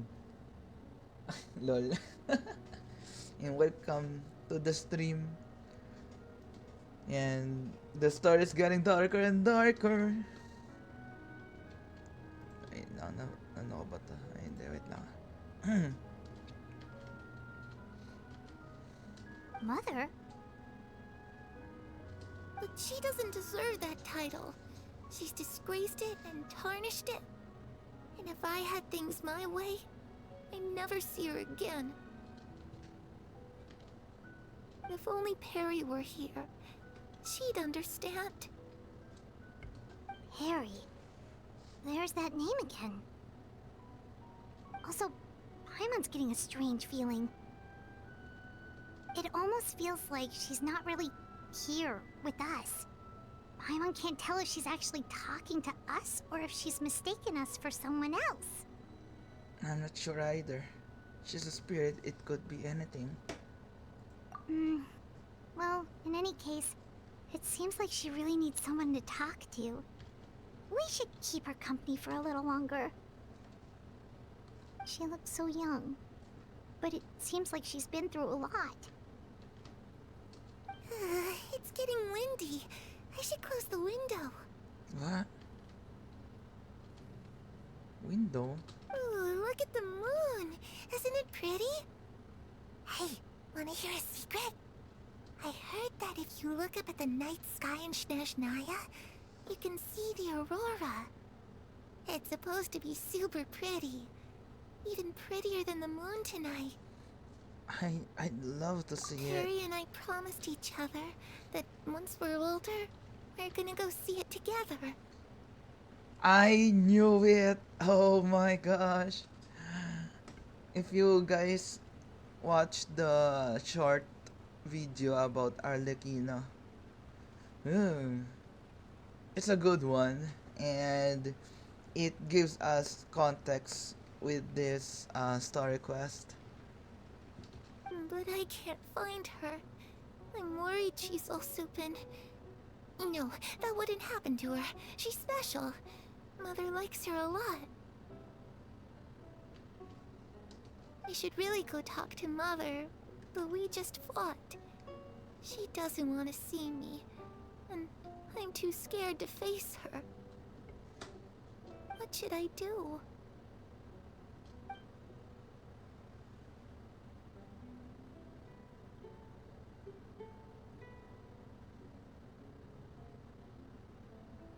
After some time, Clairfish seems to come back to herself. She gives a weak smile. Paimon really doesn't understand what's going on with her. And she smile and leaves her on her own. Well, let's head back. We've got an early morning tomorrow. The night passes. All right, looks like we're all here. Let's go ahead with the plan. Before we do that, I have a question. Oh? What is it? Have the knave and the doctor ever worked together? What makes you ask that? Well, we kinda ran into Clairview last night, and that's what she told us. We met the doctor back in Sumeru. He's super dangerous, and he's done all sorts of bad things. It's possible that Father and the Doctor have had certain dealings, but I don't think Father would work with him. we're not really on the same side, so there's not a lot of trust between them. That doesn't exactly set the stage for a successful partnership. I did hear, though, that when Father first became a Harbinger, the Doctor offered to work with the House of the Hearth. Father rejected most of his proposals, except for one. It had to do with some sort of secret experiment. Secret experiment? Could that be what Clairvy was talking about? Did you pull for Father? I don't know if I will, because I don't have that much enough primos. Also, if I gonna pull for Arlecchino, might as well want to get also the weapon, because it's a sight. It becomes a sight, and it looks weird if you use other pole arms, but because it will look like a sight, but it's not look like a sight, like.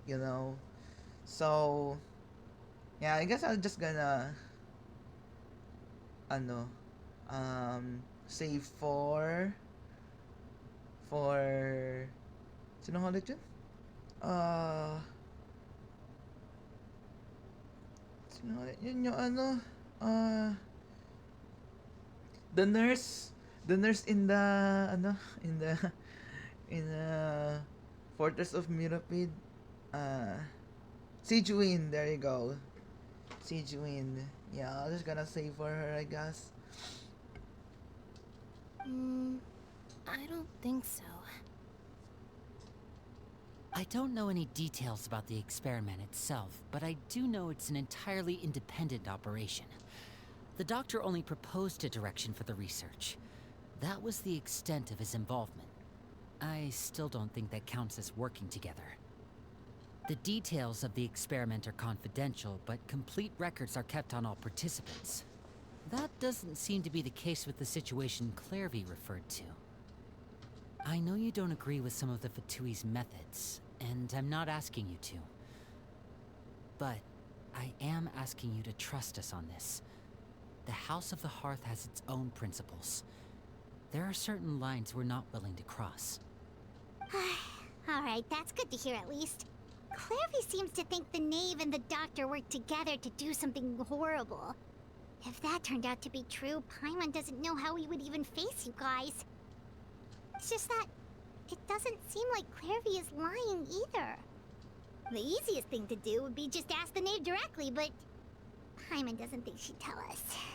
Let's focus on the plan for now. Father didn't come back last night. She's probably still near the shore. We'll be counting on you to distract her. Lynette, you're with me. Fremine, you know what to do. Be on your guard, everyone. All right, let's get to it. Wait, where's Fremine? Where are we going today?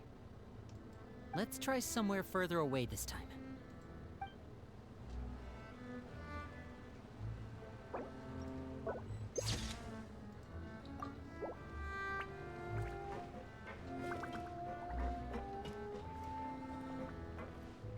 Go to the seaside.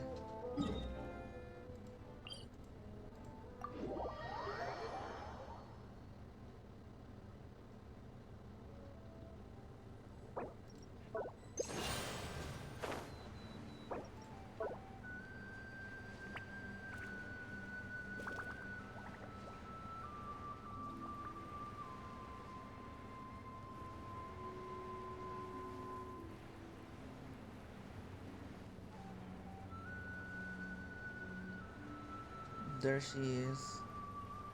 What did you do here all night?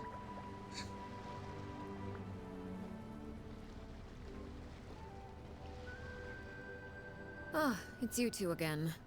I must say, you look a bit pale. Did you have trouble sleeping last night? A little. Perhaps if you had less on your mind, you'd be able to absolve yourself of such troubles. So what are you planning to do now? Catch up on some sleep? Or should I give you some time to rack your brain for a topic to discuss before I ask any questions? Although I must profess to being curious. Without child here, how do you plan on distracting me? Oh my gosh. Cute ni Aether, ha? Yeah. I mean, what? Did they just... well... bruh. Well, at least for you, I guess. Oh my gosh. She knew! Holy shit. Us? Distract you? A good one. But no, we were just here for a chat.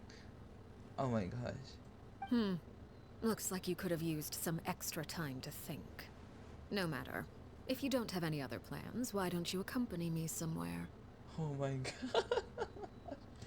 Don't worry. I'll be sure to steer clear of any scheming children. Holy shit. The ocean breeze is sure nice today. So, nice, nice try, Paimon. So you know everything then? Children always think they can hide things from the grown-ups.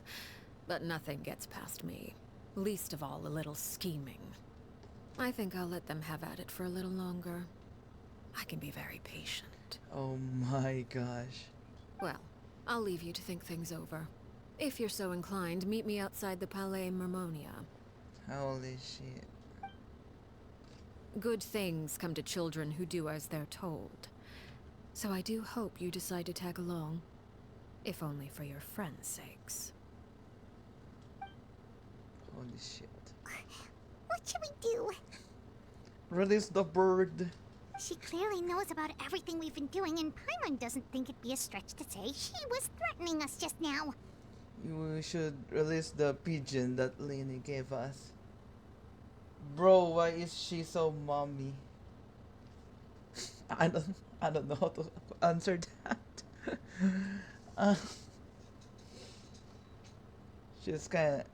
She's intimidating though.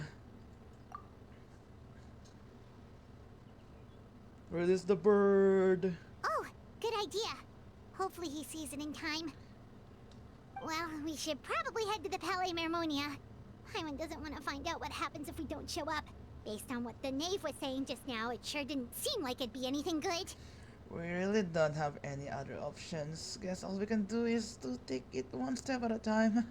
Okay, then we probably shouldn't keep her waiting. It seems like Linny and the others are on thin ice, so let's do our best to not get them in any more trouble. Okay.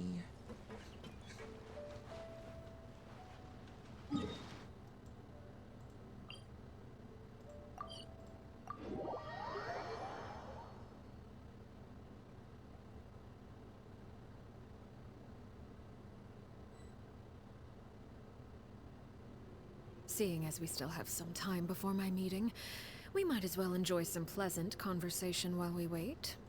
I'm glad to see you get along with my children. Being surrounded by good companions is necessary for a child's development. You're not planning on doing anything to them, are you? I assume you're referring to Lenny, Lynette, and Fremine. Although, there's that situation with Filial and Nentoy as well. It appears quite a few people have been acting out lately. No matter. I'm not one to discriminate. All those who betray the house meet the same fate. There are no exceptions. Does that mean you're going to kill them? Oh, are you here to beg for their lives? I'm sorry to disappoint, but the rules of the house change for no one. In my organization, everyone is responsible for their own actions. But don't you care about them at all? They really respect you. They even call you father. You must feel something for them. Any organization in which feelings come before principles is one destined for ruin. The House of the Hearth is hardly an exception.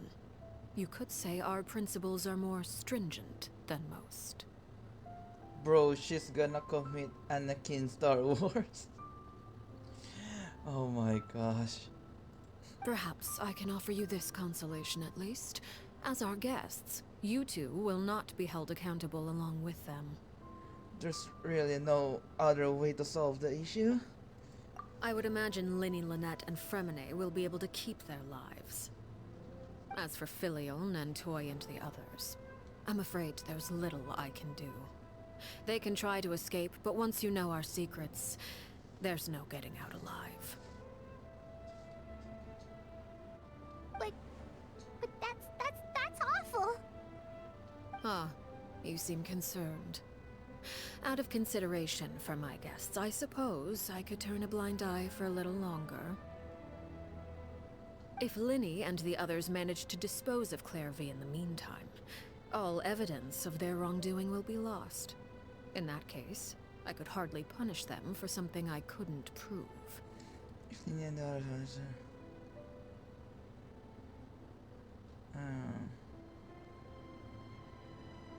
Damn, so she really knew about Clairvy after all. If their efforts are unsuccessful, on the other hand, all will be held accountable. And the punishment will be severe. It's a deal then. We'll hold you to it. Of course. Oh, and here. I believe this belongs to you. Huh? Do try and keep better track of it next time. What the frick? What the? It takes a considerable amount of time to train a bird like this. It would be such a pity if you were to lose it. Permanently. Oh my gosh. Wait, where did you get that? Well, I'm afraid that's all the time we have to chat. Now, for the matter at hand. It's so Jover for them. It's Jover. She knew all along, all this time, from the very start, I guess. Well, in the first scene, first part of the story quest, the name is just appeared out of nowhere. So you know, and I think she's kind of a glitch in the. She's a glitch. They are just lucky she's not doing anything to them right now. True. She's a glitch in the Matrix. I asked you to meet me here because I have business at the Palais Mermonia. It has nothing to do with you, but I think it would be prudent for you to stick by my side for the time being. There will always be time later to run off and tell Linny what you've learned. Well, time to go. Looks like we wrapped things up just in time. Oh my gosh. Wait, let's see how far they. Oh, never mind. How far they can go. But yeah. Okay. Enter the Palais Momonia.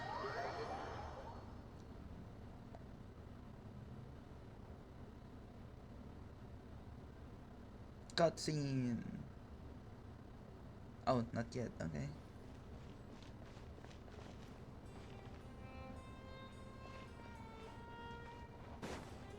Oh, we go to Nervalet's office. I guess. Wait, where is he?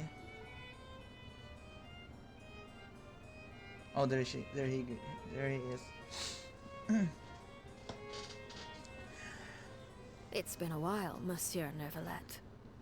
I must say, I wasn't expecting my meeting request to be approved quite so quickly. The Palais Mermonia operates with an efficiency worthy of admiration. It is only right that an esteemed diplomat such as yourself should be afforded the proper level of respect. Although, if I may speak plainly, I must confess that I did not anticipate we would have the occasion to meet again after presenting you with the Gnosis. I see you brought the Traveler and Paimon with you as well. If I may inquire as to the purpose of your visit. I'll be departing Fontaine shortly. There is, however, an outstanding matter that I would like to see resolved before I go. It requires a rather lengthy explanation, I'm afraid. So I took the liberty of explaining everything in this proposal. Please review it at your leisure, Monsieur Nervalet.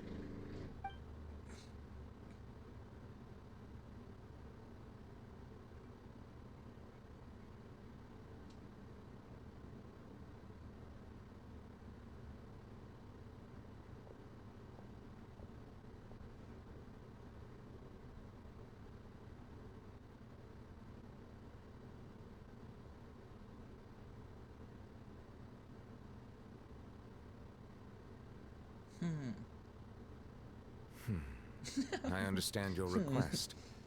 However, at the risk of causing offense, I must admit that I fail to see why you would wish for such a thing. I heard you have a certain fondness for water tasting, Monsieur Nervalet. So allow me to use water as an analogy. What? Oh my gosh. Certain fondness of water tasting. Bruh. A family is like a large body of water with countless rivers flowing in and out. As someone who watches over this system, I would hope that each river that flows from the source will eventually reach the ocean. Of course, objectively speaking, I know this is impossible.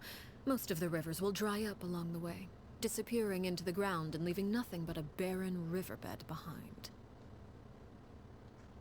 Not all rivers are destined to reach the ocean, but I would not see their existence rendered meaningless. I believe the water that flows within them is simply meant for a different destination, like a field in need of irrigation. Or perhaps the glass of a certain water-tasting enthusiast. What the fuck? Why is she always emphasize the water tasting to Nervalet? Oh yeah, okay. Did you get any of that, Traveler? Kind of. Your words paint an optimistic picture indeed. Allow me to remind you, however, few among us are willing to sip from a glass filled with tainted water. It may have been tainted at one point in time, but not to worry. I'll make sure it's strained of all impurities and returned to its cleanest form.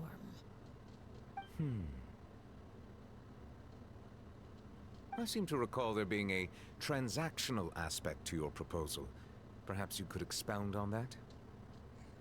If you accept my proposal, Monsieur Nervalet, I will gradually withdraw my forces from Fontaine.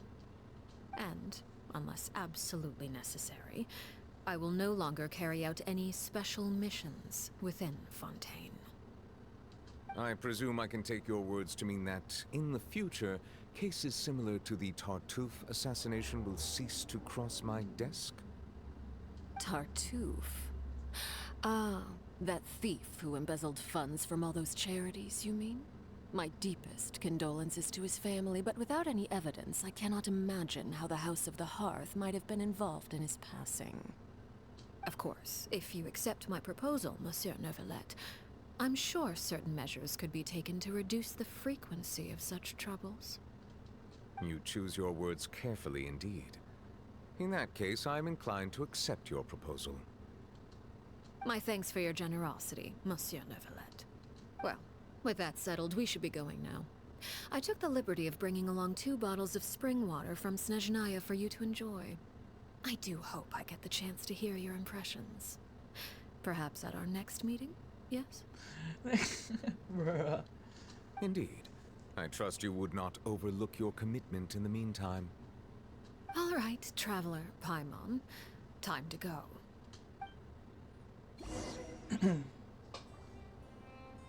Oh, he's still here. Hello. I believe I've told you before that my emotions easily resonate with those of others. Yet in the few meetings I've had with that Harbinger, I haven't been able to sense any aspect of her emotional state. Her mind is like a still body of water. Who knows what darkness lies in its depths, and the lack of ripples on the surface gives nothing away. It's unclear whether this is her natural state of being, or whether it's an incredible strength of will that gives her the ability to master her emotions.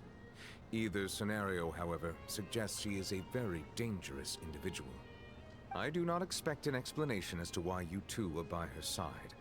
Whatever your reasoning, I would only advise you to take caution.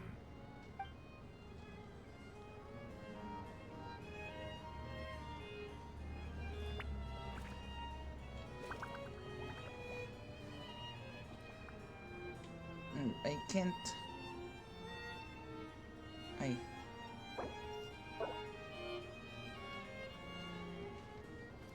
I want to have a better picture. Ay ba't ayaw?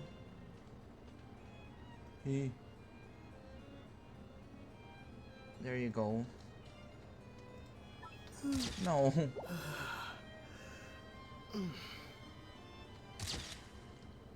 Freaking silly. Ay, gagi.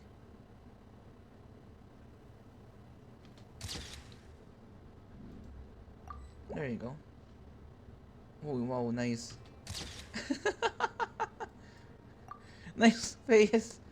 Bruh, okay. Cute. Yeah. I always take selfies with them whenever I am into a story quest or Archon quest.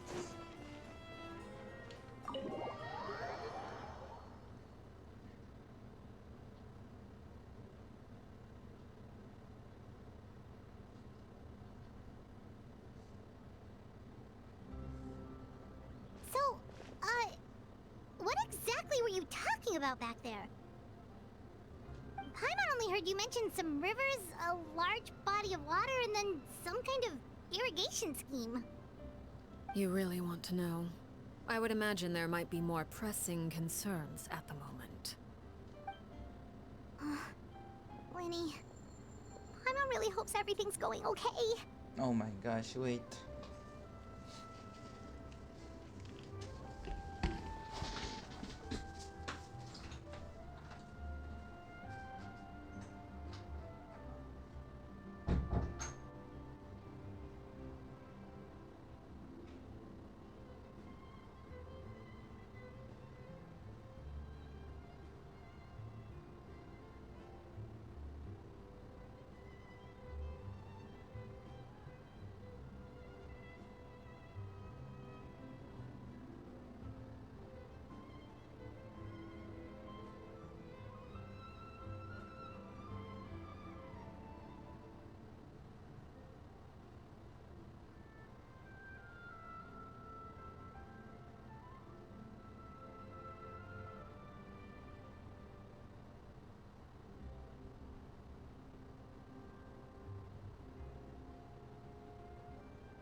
I got some pizza.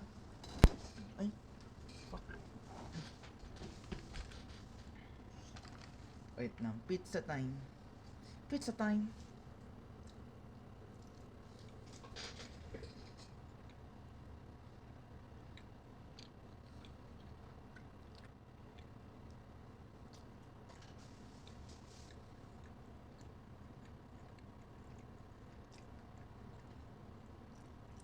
Kain guys. Okay.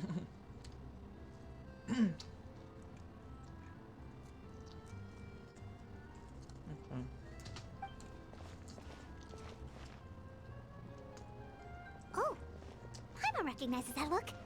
You've got your thinking cap on, don't you, Traveler?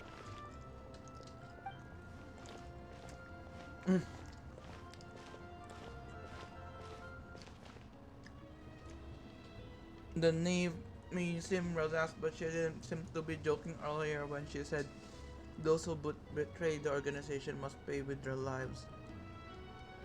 I think she's serious about punishing those kids.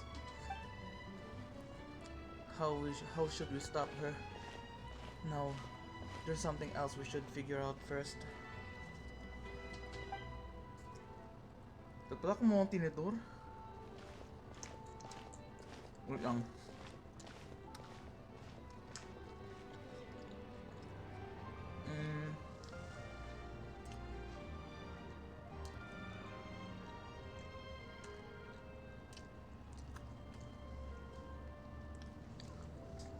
Wait.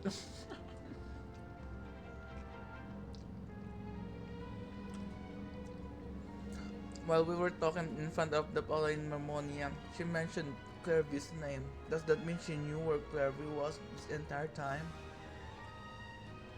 Maybe she even anticipated how Lini and the others were going to act.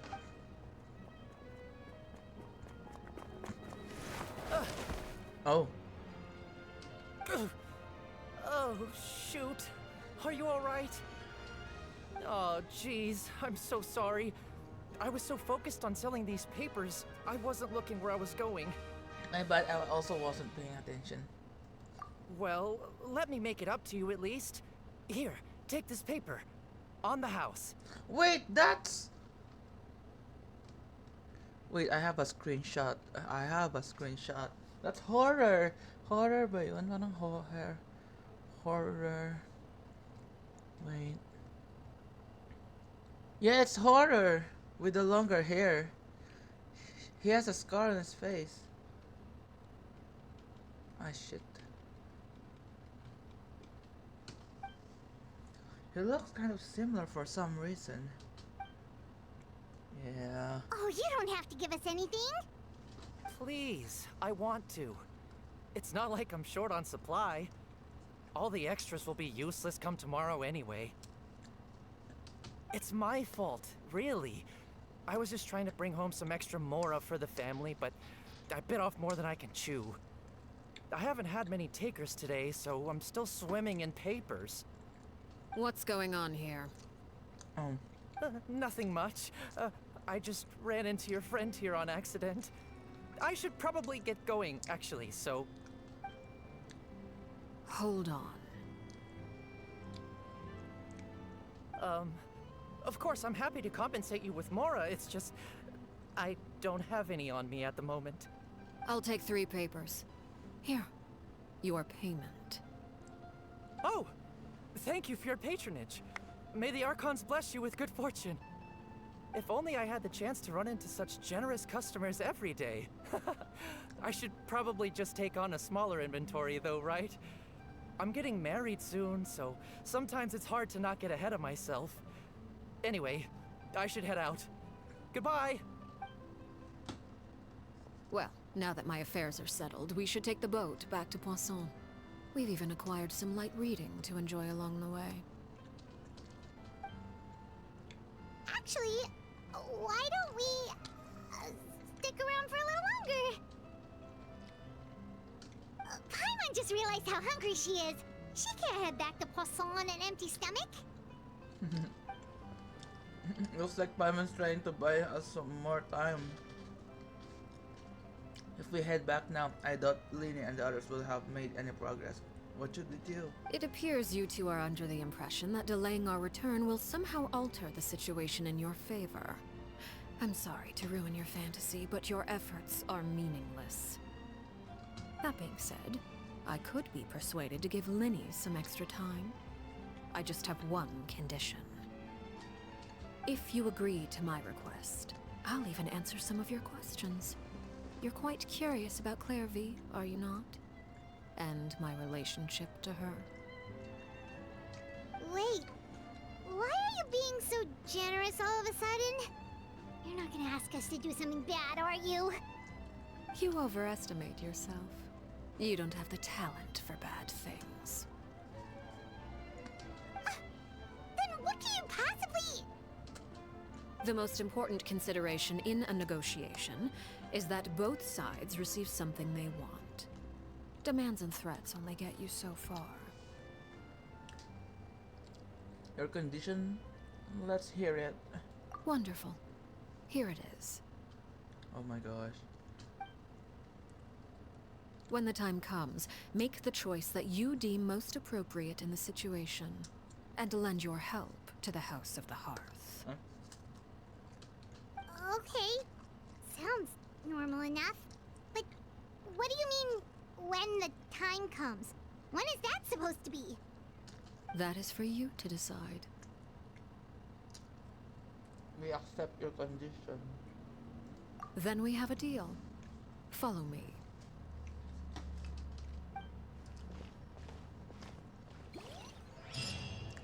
Oh shit. Follow the name to the nameless ruins. Ah, check it lang.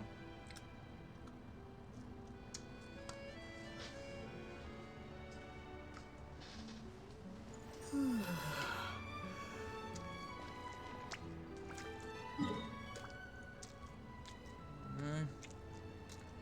Wait, my hands are dirty.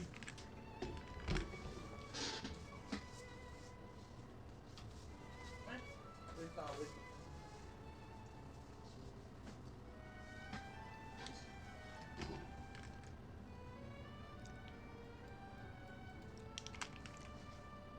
Saan yun? Oh, here. So we'll go here.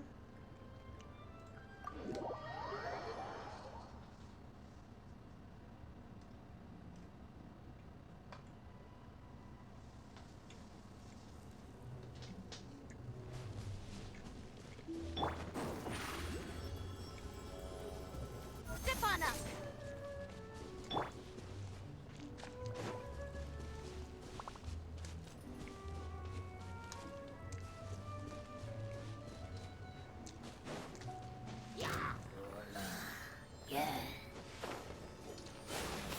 Ay, gago. Ba't ka pumasok? I'm stuck.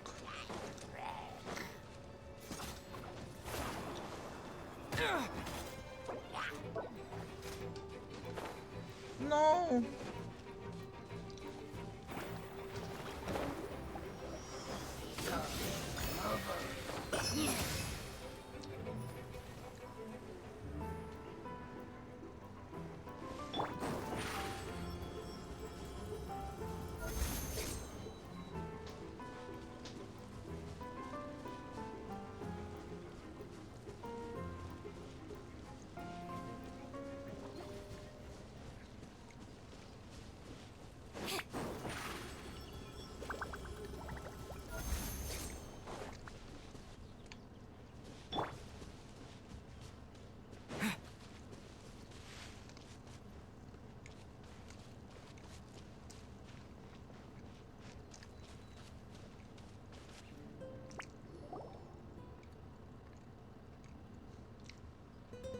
What is this place?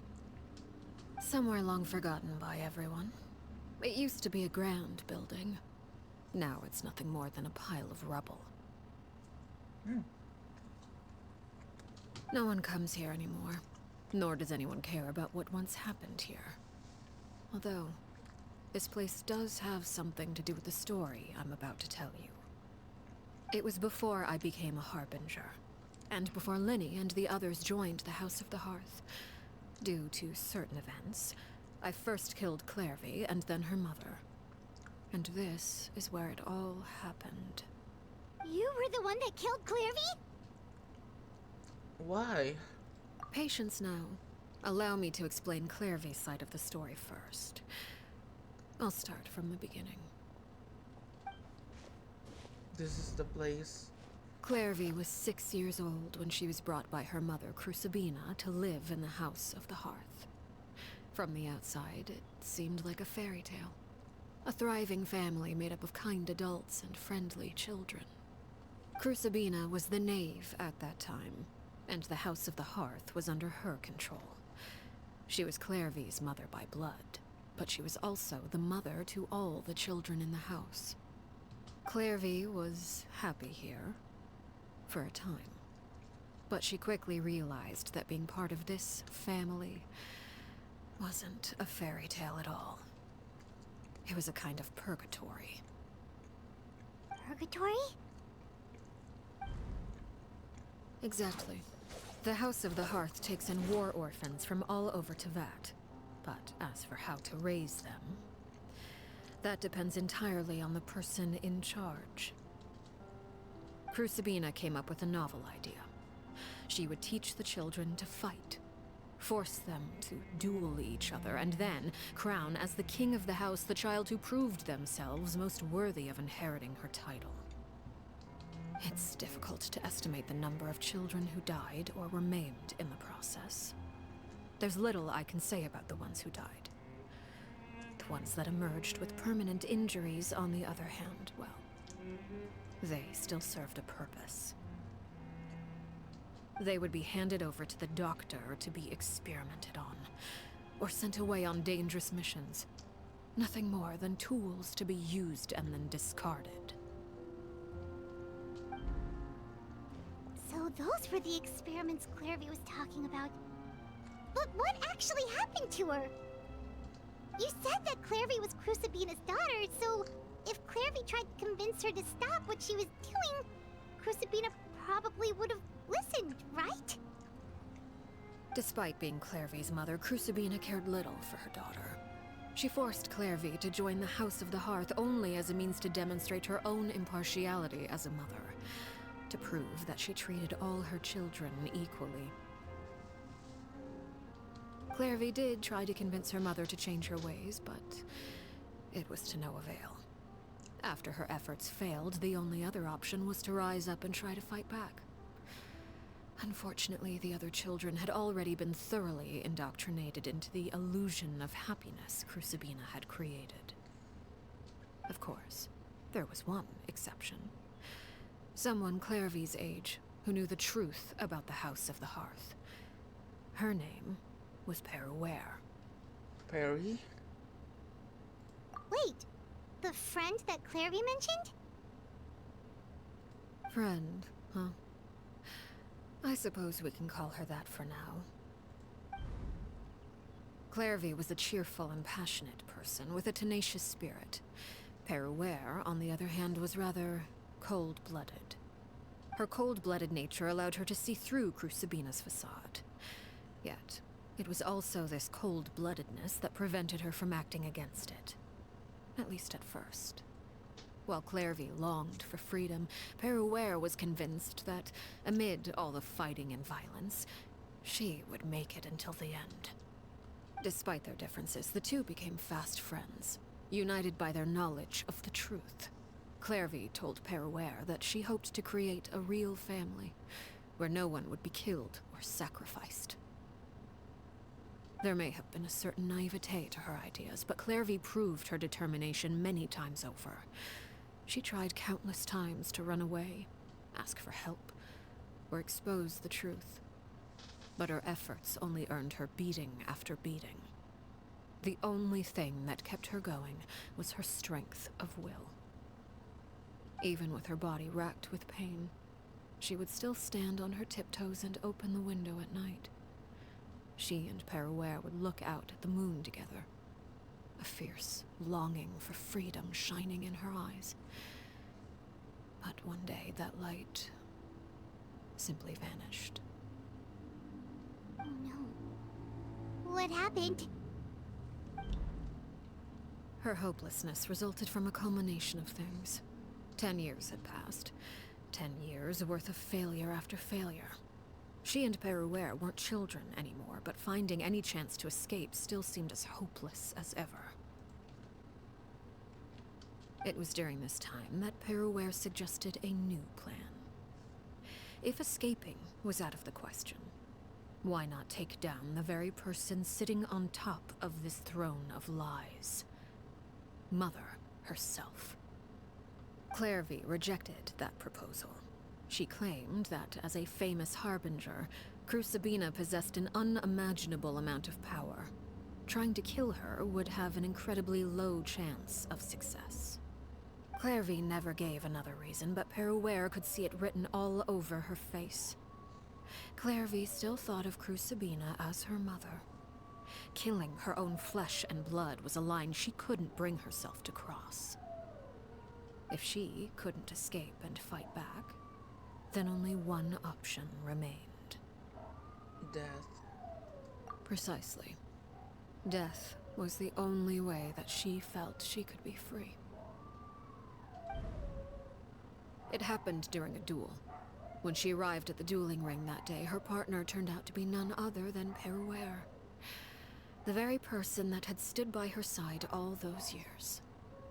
It was a fierce battle.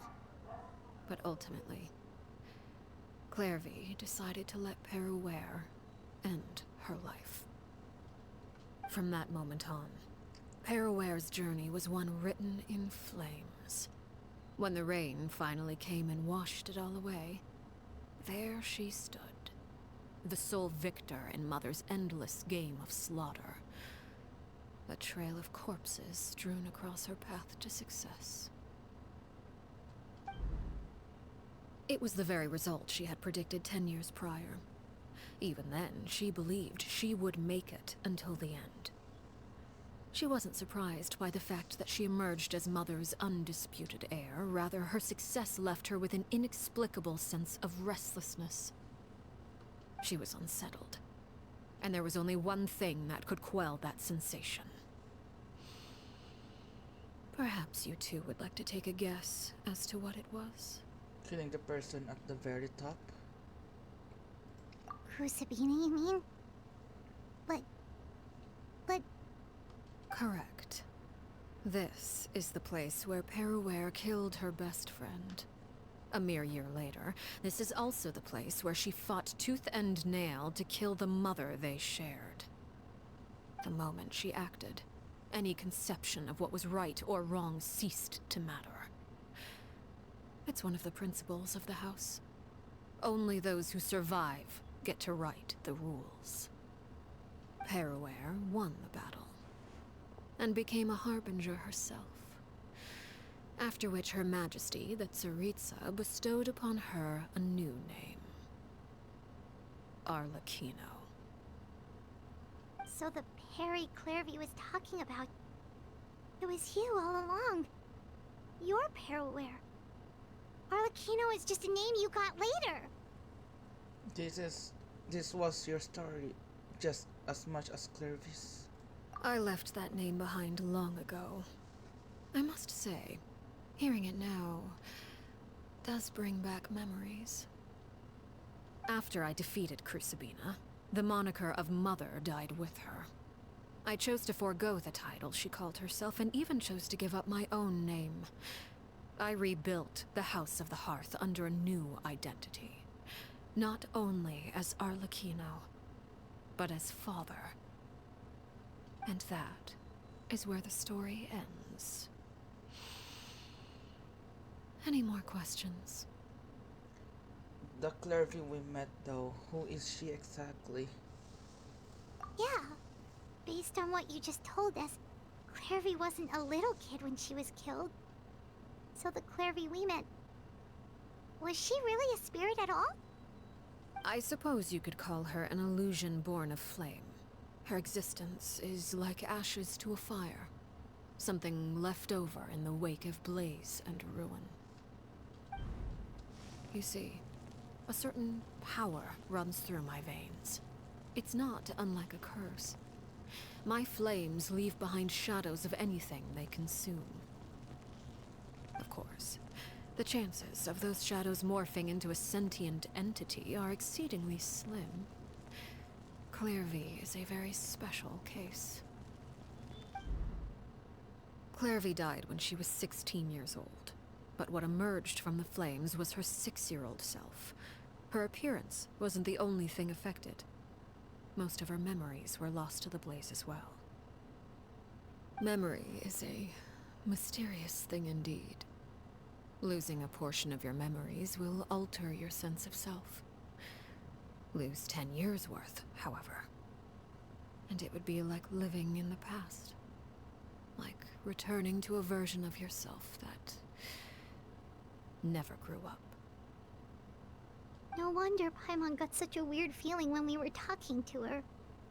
Perhaps I should put it this way. Clairvy is someone trapped in time. It may seem like she exists with us in the present, but she truly lives in the confines of her own past. So if all of that is true, then you must have known about Clairvy for a long time. Indeed. She's a rather volatile and unstable entity. Sometimes she would look after the children. She's even saved some of their lives. But other times, she would hide from me and become obsessed with revealing the truth about the house to anyone who will listen. Shadows don't have the capacity to learn or grow. Any new information they encounter is quickly forgotten over time. Your attempts to expose Clairvy to sunlight. They failed, yes? The reason is actually quite simple. In Clairvy's mind, the house is impossible to escape. And it is this very perception that traps her there. But no matter. All I have to do is kill her again, and all will be resolved. I don't anticipate so much as a single speck of ash will be left behind this time. Wait! I can understand why you might want her gun, but isn't there another way? So what if she's trapped in her 6-year-old self? She's still your friend! At least talk to her first! It's too late for that. She broke the rules, and now she must be punished. That goes for Filial and Nantoy as well. She's had quite the effect on them. I hope you understand. The difference between Crucibina and myself lies in our formulation of the rules, not our policy for enforcing them. Upholding the rules without question is a trait we both share, because that is how a household should be run. Is this really what you want to do? Damn. Aether. Aether talked. Let's go. Whatever could you mean? Don't you want to say a proper goodbye at least? Damn. This is the part that I really want, where Aether finally talked. Whether as a killer or as a father, there are two things that must be avoided at all costs: anger and sorrow. Anger makes you impulsive. Sorrow causes you to waver. Well, it appears it's about time to proceed. Before we arrived, I told some of my well-behaved children to bring our troublemakers here by nightfall. I do believe I've kept my end of the deal. I give your friends quite a bit more time. As for what happens now, we'll just have to wait and see.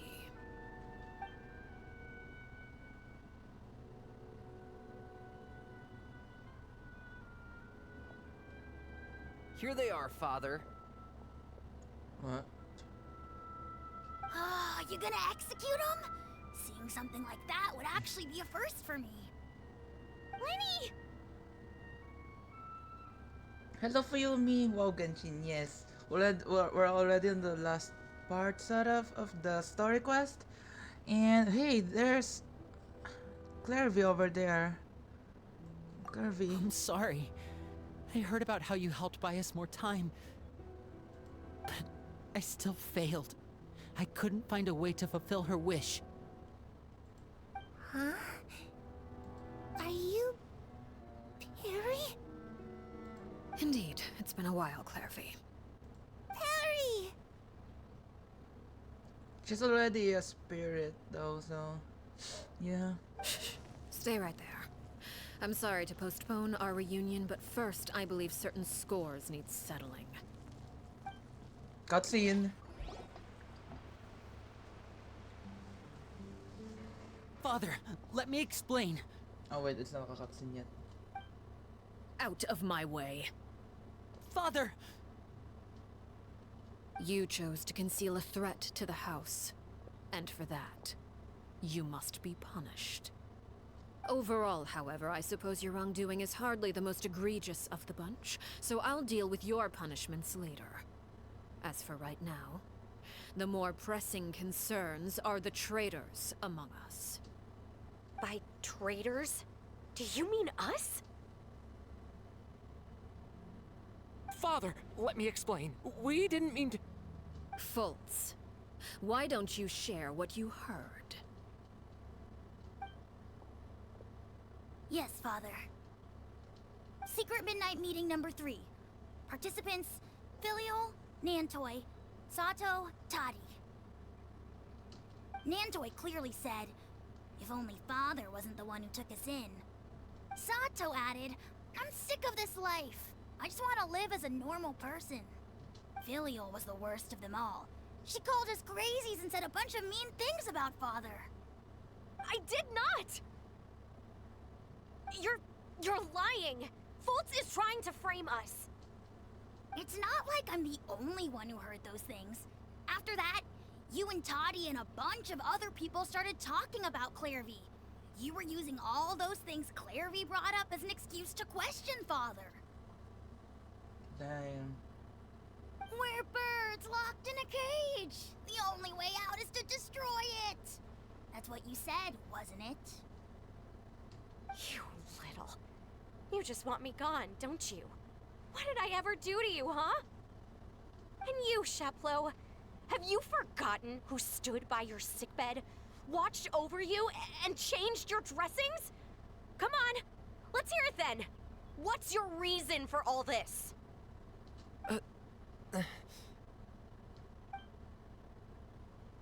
You're wrong, Filial. We don't want you to die. You're our family. Liar. You wouldn't be doing this if that were the case. So why? Why have you backed us into a corner? We all live in the House of the Hearth. You know the type of work we do, Filial. A single betrayal can cost dozens of us our lives. It's not like it's never happened before. That kind of thing is hard to forget. Bruh.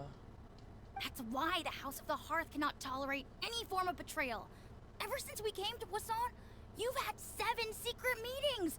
A lot of the things you talked about really crossed the line. Wait, I'll just open the lights.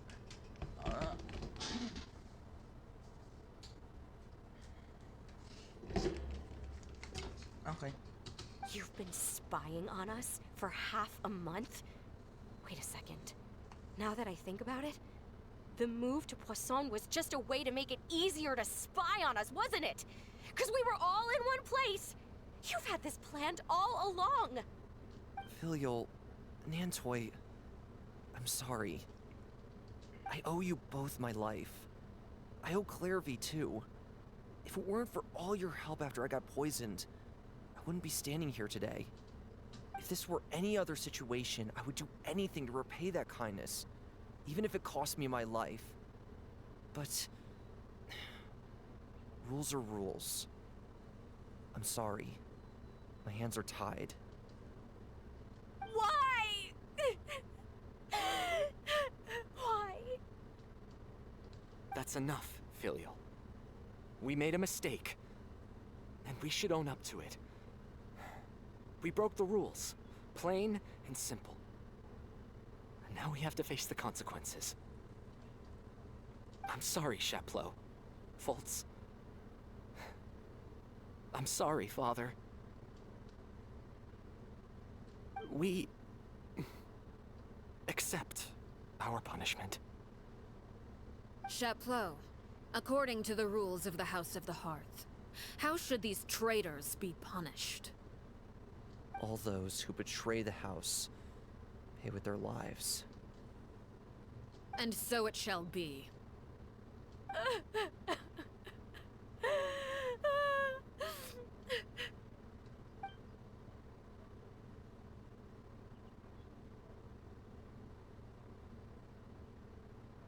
Father, please wait! Something you want to say, Linny? Please reconsider, Father. What Filial and the others did, does it really count as betrayal?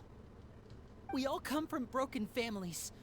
From the very first day we joined the House of the Hearth, we wanted nothing more than to make it a real home. Father. Yeah. But the truth is, none of us know what a real home should look like. I'm not saying I have all the answers. All I know is this. Killing Filial and the others may uphold the rules, but doing so will only bring us further away from being a real family than we've ever been. So please, Father, please, reconsider. I agree with Linny. Father, please. Linny, you...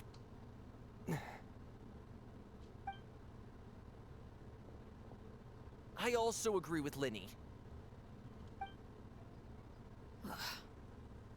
An order once given cannot be rescinded. However, given the extent of your determination, I suppose we shall have to go about this a different way. Draw your weapons and face me. Hello, Agni. Mama. Mama. Bruh. Our weapons? Oh my gosh. Father, are you referring to a duel? Mama. Precisely. The rules of the house will not be altered. Traitors must be punished. Oh my gosh. However, resolving disputes with a duel is also one of our rules, one that also applies to me. Demonstrate a sufficient showing of strength, and I shall offer a concession. Wait. Beat Father in a duel? Impossible. Father is way too strong, even for Lenny. I'll accept.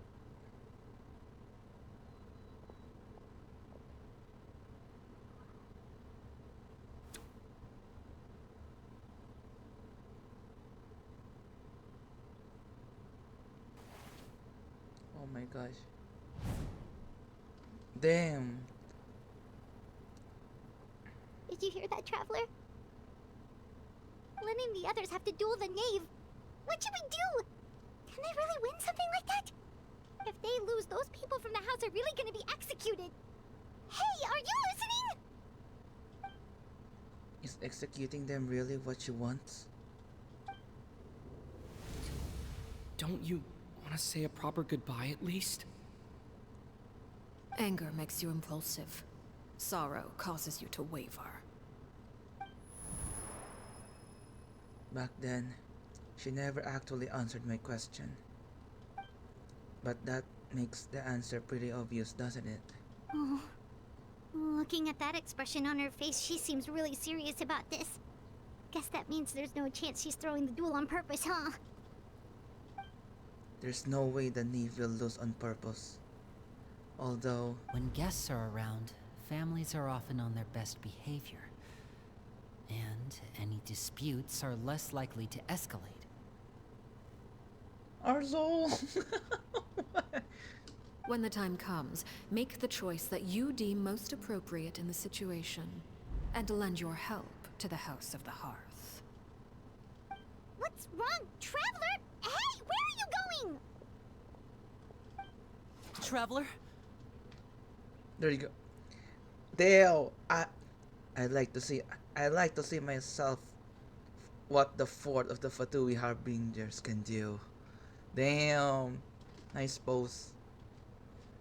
Have you seen the Among Us Genshin VAs? Yeah, I saw that. I always watch those videos. Yeah. You're asking to join the duel against the knave? If that's okay. So goofy, true. I'll allow it. We do have a ready-made dueling ring at our disposal, after all. All I would advise is this. Keep a firm grasp on your weapon, and give it your all. Any less, and you may just lose your life. Tibay, syempre, I have to finish this. Okay. We just gonna use the Traveler. Daddy Arlecchino. Oh, wait. Oh, shit! I don't have Linnet though, I only have Nabi. Shit! Gago ka! I don't have a healer! Why the hesitation? Watch out for Father's movements! Rising flames! Shit, my god! Gago, wala akong... Wait lang, mag-food ako, wait lang. I need... Freaking... What the... Asa yung pagkain ko dito marami? Where's my food? Revive. I'm not ready for this. There you go. Switch.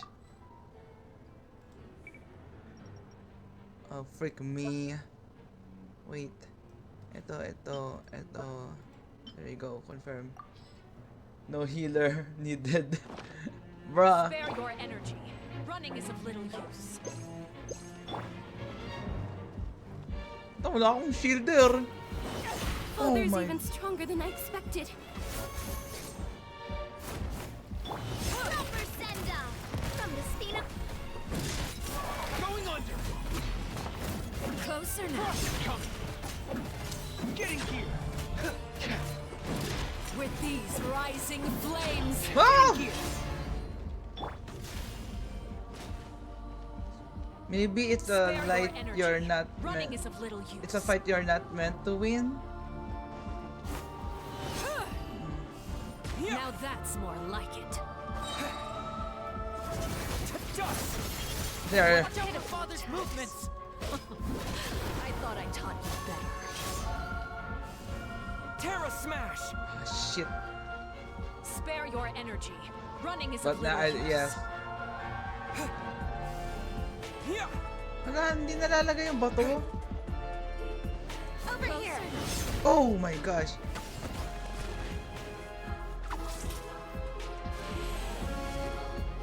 Oh my gosh. Fall of darkness, destruction shall rise. Have a taste of purgatory. Uy. Getting here. Shit ka. With these rising flames, Uy!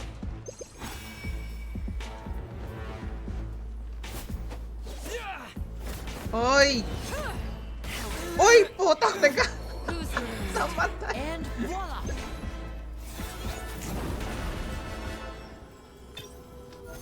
Like a fly tangled in a web. Cue the spotlight! Hey. Commencing cleanup. Getting here. Frost is coming. Over here! Uy! Oh my! Trapped like a bunch of helpless animals. Over here! How amusing.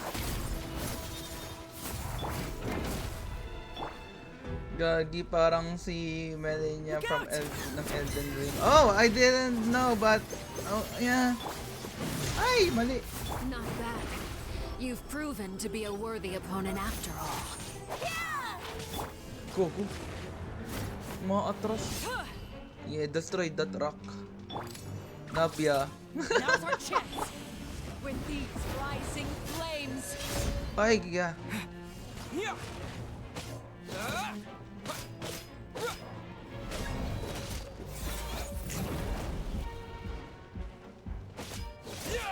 like a fly tangled in a web. Father's even stronger than I expected. Ay, okay. Cutscene.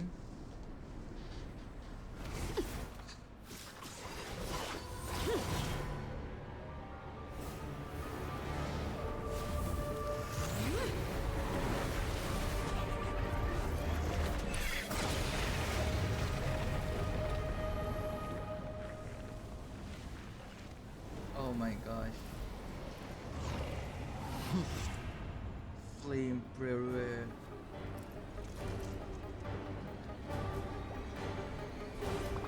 Dull blade. Let's go. Anto ENG. Ay, gagay na nga. Consumed away. My blade is all that remains. Surprise! Be amazed! Hey there! Gago. Watch out! Attack! Ano yun? Getting here. Oh my gosh. Laser.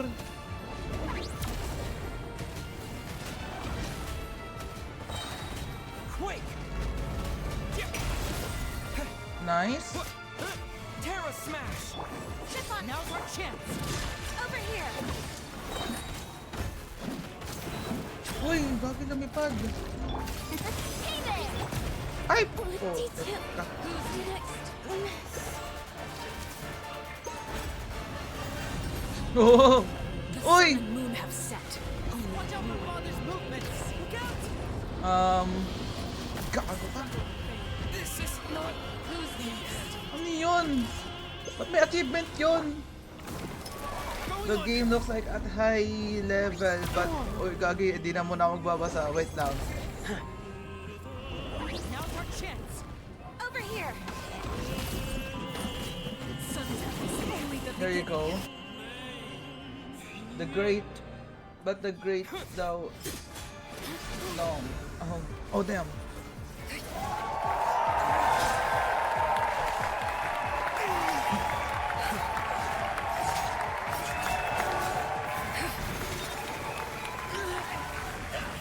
Damn. The bell. You should know better than to crowd in one place.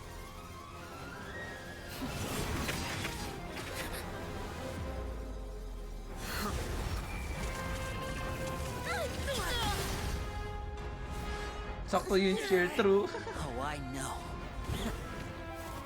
No! I'm sorry, Father!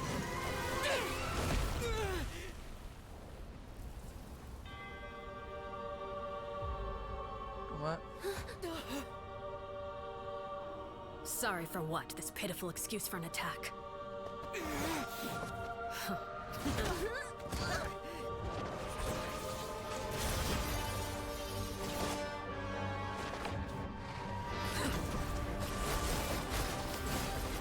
Oh my gosh.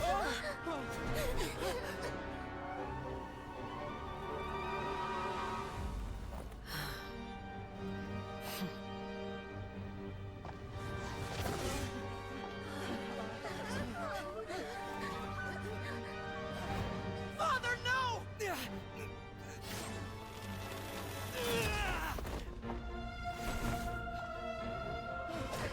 Theo, Made it your out, move did kind you? of stops nobody. You're But- stronger than I expected.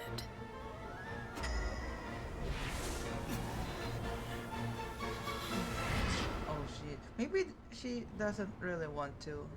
Oh my gosh. A crimson moon?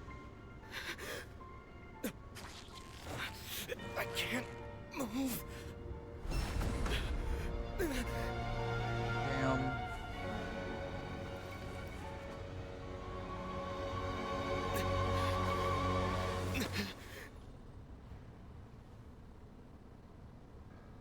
Still, not strong enough to beat me.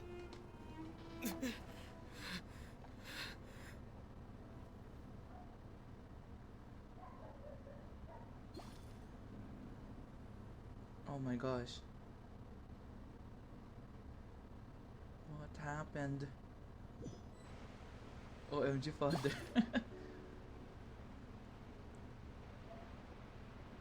Those heels. I believe we can end things here. It's not often that we get to enjoy the company of guests, after all. We wouldn't want things to get too out of hand.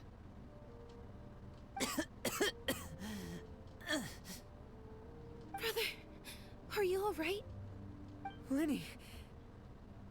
Given that I am the victor of this duel, as agreed, the punishment stands. No! I never thought things would end like this. However, everyone involved in the duel demonstrated a remarkable level of strength and determination. In light of this, I'm prepared to change the method of execution. Elwar, the bottled flames I gave you for safekeeping. Do you still have them? Yes? I wasn't sure what they were for, but I've kept them super safe. I didn't lose a single one. Wonderful. Then, in just a moment, I'll have you administer them. Bottled flames? Indeed. They're the product of a secret experiment. Under certain special circumstances, flames can be extracted from my person and preserved. Once ingested, searing pain will spread across every inch of your body. No harm will come to you physically, but your memories will be burned away. If you can withstand the pain.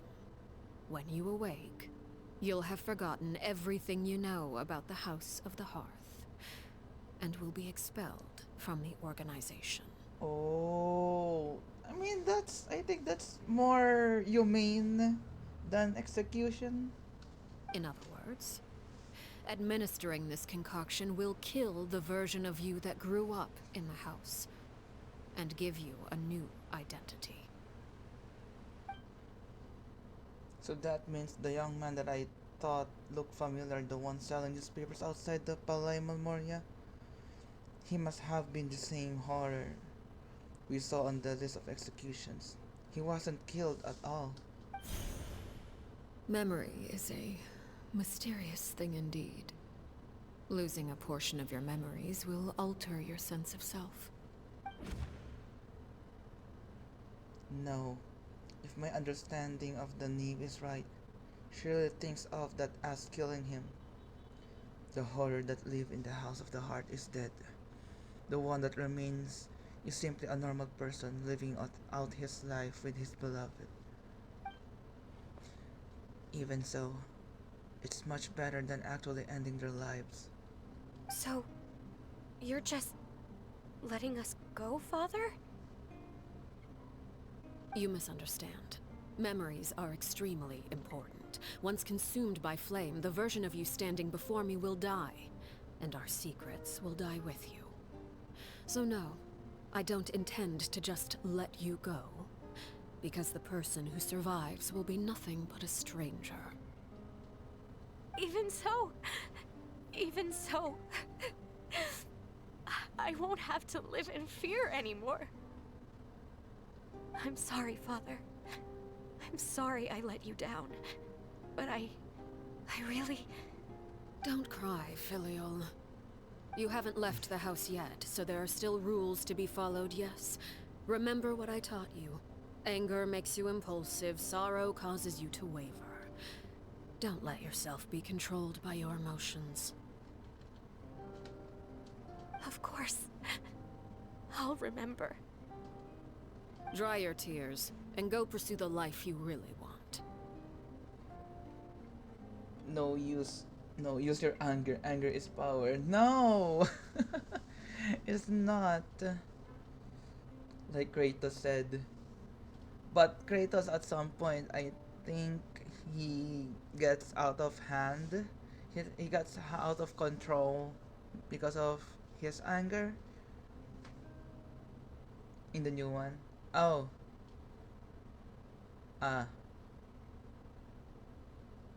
Oh well, I think it still depends, I guess.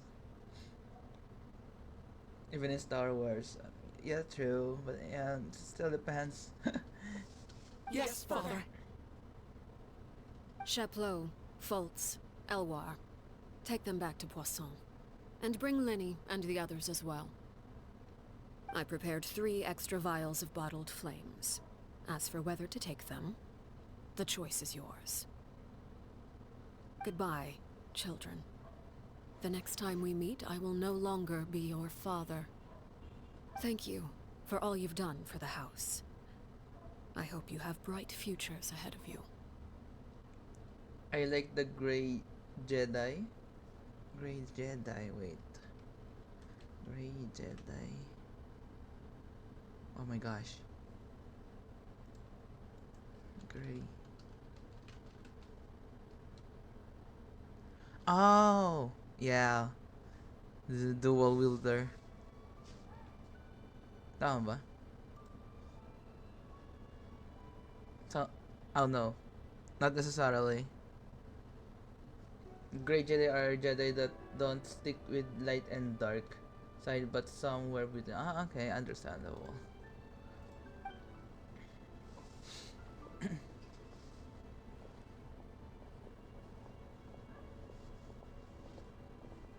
Father. Let's go. Yeah. Are you done na? Sheesh, galing ni boss. What na? No, not yet, I guess. Here, grab my arm, Linny. I'll help you walk back. Bruh. Thank you.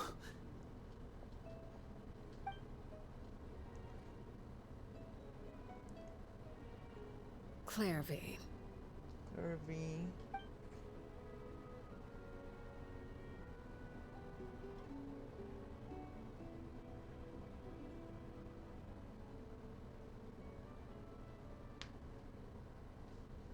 Can we talk now? I've been waiting for a super long time. You really are Perry, aren't you? I haven't seen you in so long. How come you're all grown up?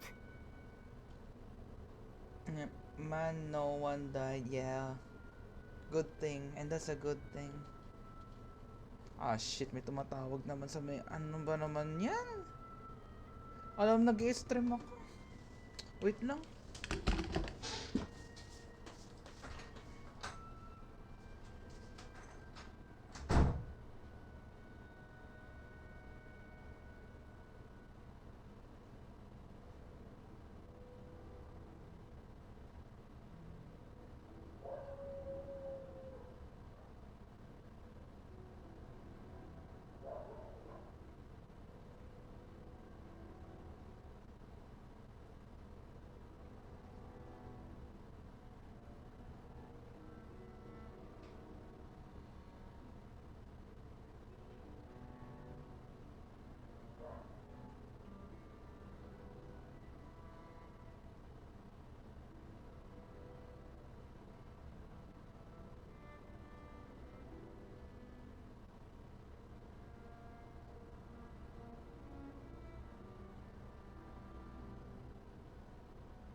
Okay, I'm back. And wow, famous. No, it's just my mom. Okay. Wait, did I somehow travel to the future on accident? Or am I dreaming? What a long dream. Neither. You died, Clairvy. That's what happened. Mom famous. No.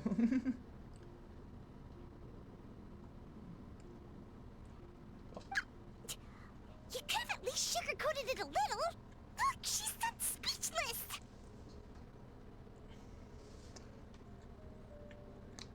If this is really Clairvy's younger self, then I would say she's probably had enough lives. Oh. Okay then. Huh? That's it? You accepted it just like that?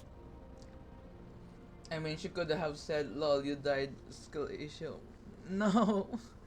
No. Not in this scene. Yep. If that's what Perry says happened, then I believe her. Perry wouldn't lie to me. Plus, I don't really need to know why I'm like this. I'm more curious about what happens in the future. If you're a harbinger now, Perry, that means Mother is gone, isn't she? Can you tell me about it? I want to know what happened to her. And to me. You never stopped trying to defy fate. At first, no one believed you. You could only vent your frustrations to the moon. In fact, you often sought comfort in the night sky. You wanted to see the aurora, so one night we promised each other we would go to Snezhnaya to see it together.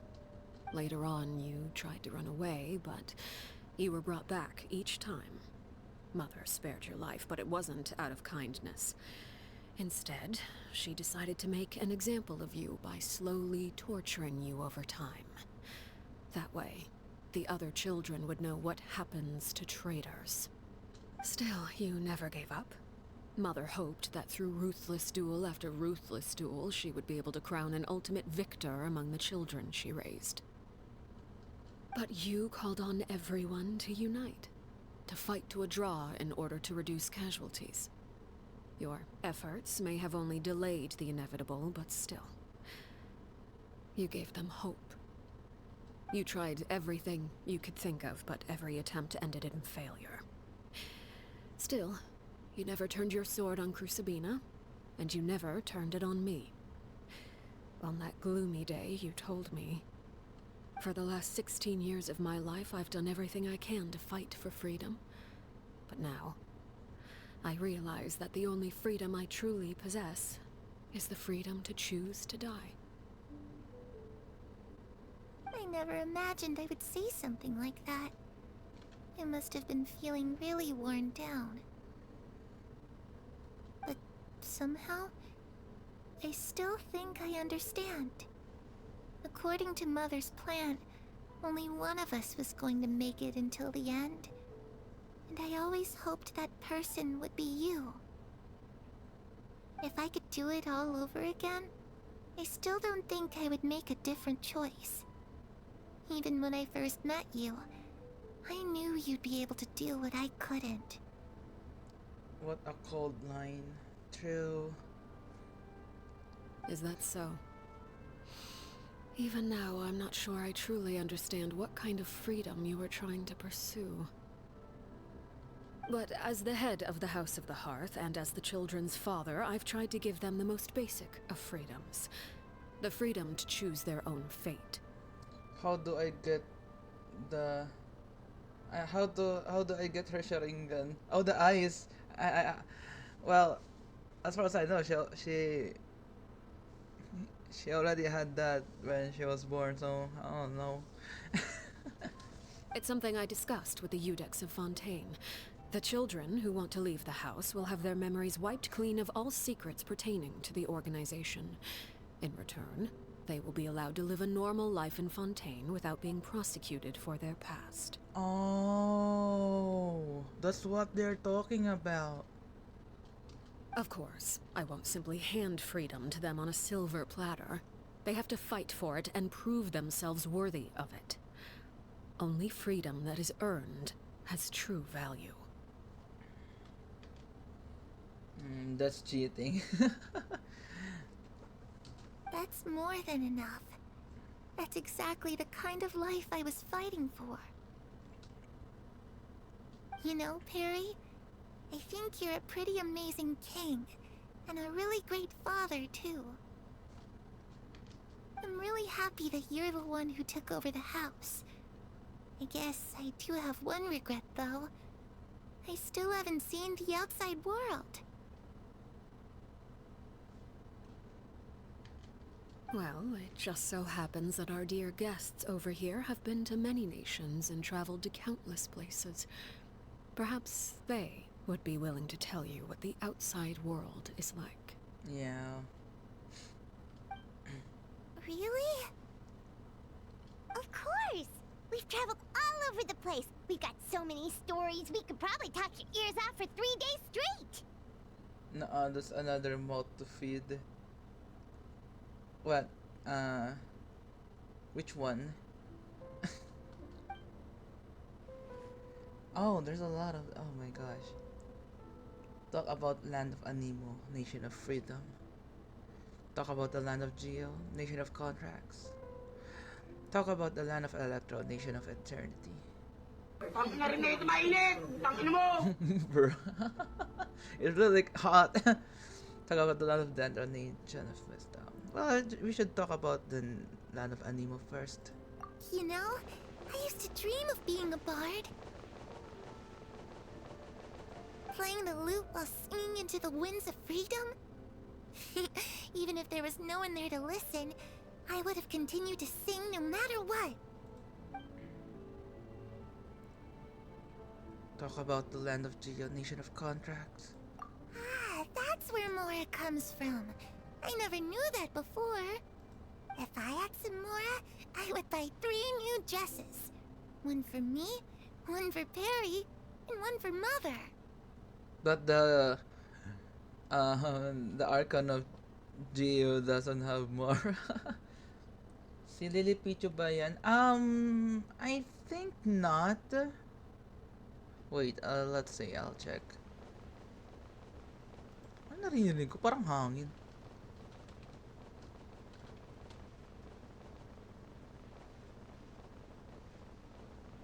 Mm.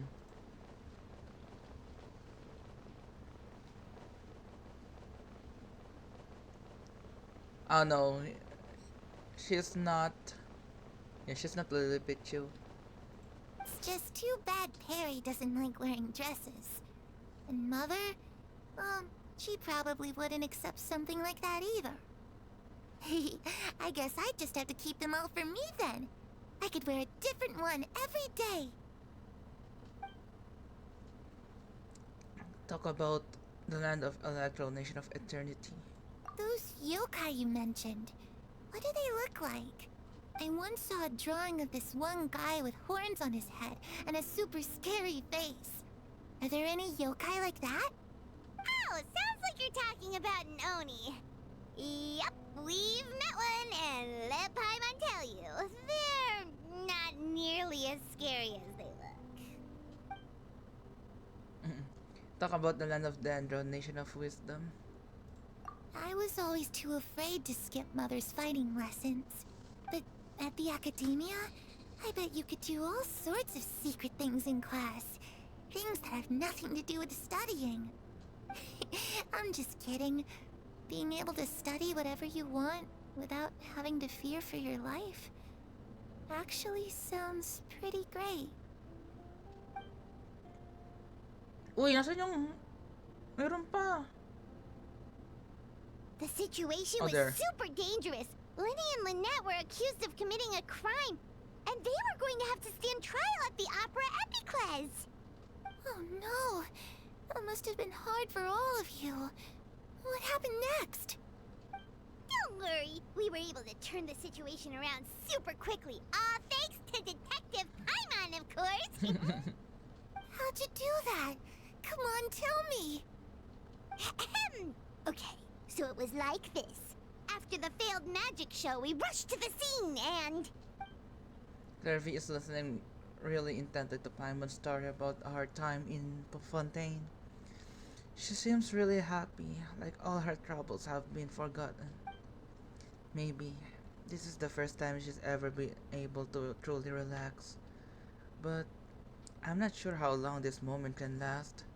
Shadows don't have the capacity to learn or grow.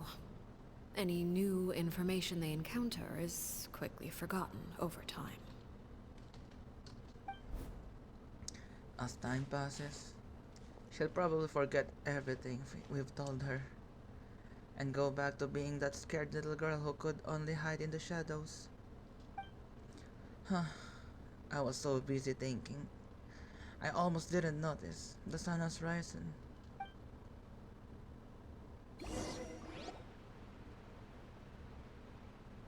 Cutscene. Clairvy, you've worked tirelessly from the shadows to overthrow the House of the Hearth. Now, by my authority as the Knave, I shall announce how this matter ends. You are hereby expelled from the House of the Hearth. You are no longer tied to this place, nor are you bound by its rules. You're saying that I can finally leave? I get to experience the outside world as well? Oh, I almost forgot. There's no getting older for me. Still, seeing who you grew up to be makes me really happy, Parallel. Take care of yourself. Goodbye. May we meet again someday. No.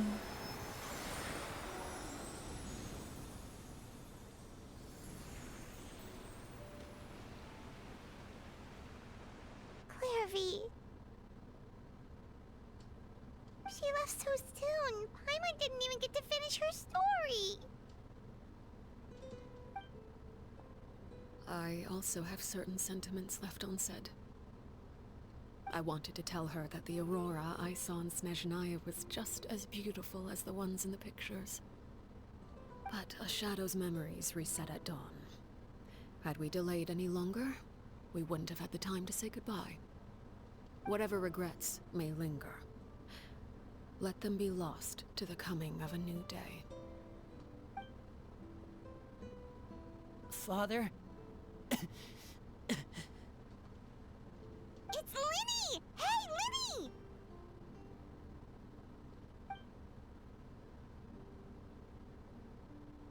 What is he doing back here? Let's go check it out.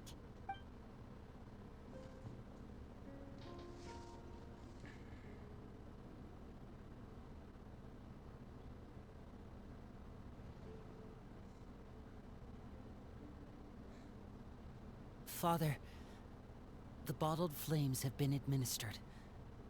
Filio and the others have left the house. And you? What have you decided? Thank you for giving us that choice, Father. But we never wanted to leave the house. It's the only home we've ever known. Lynette and Fremine feel the same way. They're recuperating back at the Hotel Bouffe d'été. But I decided to come back and tell you where we stood. I'm sure you're well aware of the expectations I have for you. I want you to follow in my footsteps and become the next king of the house.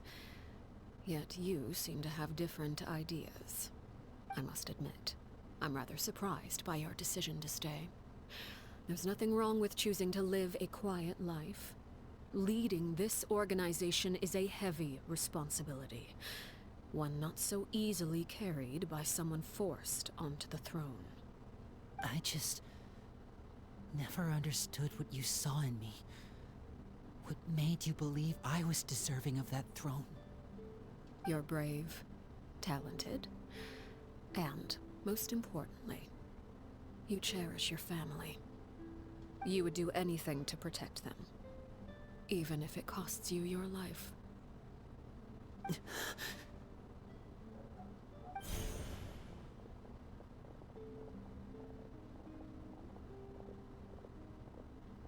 Speaking up back there was so brave of you, Linny. It's all thanks to you that we were able to convince Father to back down. You're a hero, Linny. Hero. Father is the real hero. Had Father gone all out during the duel, there's no way I would have walked away with my life. She must have had it all planned from the beginning, from the very moment she suggested a duel. I'm not deserving of that title. I'm not strong enough, or smart enough. You're wrong. In my opinion, all you need to be deserving of the throne is conviction, and the necessary strength to act on it. Ano, may nagdo-doorbell pa. Ano ba yan?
ko. Pasira na ang moment. We may have different ideas of what it means to be a family, but you can hardly be said to lack conviction. What you truly lack is strength. For someone of your talent, though, that's something that will come with time. Even without that strength, you still chose to face me in a duel, even though the odds were stacked against you. That capacity to honor your convictions is what I truly see in you. Father. No one knows what the future holds, what tragedy or triumph may be in store. Being at the head of this organization requires the strength of will to face whatever comes. Caution will only hold you back. If reaching a certain standard were required to go after what you want, I would never have succeeded in killing my predecessor. Back then, there was still a considerable gap between our abilities. Strength may decide the ultimate victor, but those who let a lack of strength dictate their decisions or undermine their convictions will never be worthy of the throne. I understand, Father. Thank you. Children must grow up to surpass their parents. Only then can a family continue to flourish. The road ahead is not an easy one, so I'll ask you one last time. Are you certain you want to stay? You've done so much for me, Father, and that kindness must be repaid.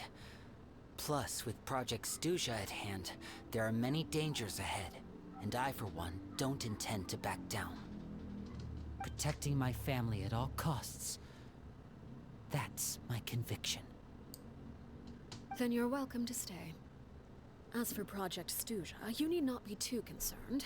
If those cowardly businessmen and heartless dignitaries try to take us down, I'm prepared to teach them a lesson. Let's go.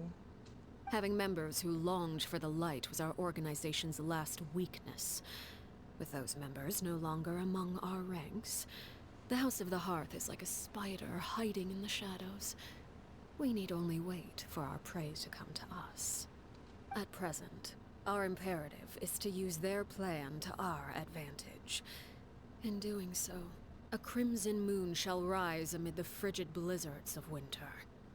No demonstration of loyalty shall go unrewarded, and no sacrifice shall be in vain. As for the two of you, whether we meet again as friend or foe, I'll remember the camaraderie we shared in this moment. No matter how arduous the journey ahead, I hope we both reach our desired destination.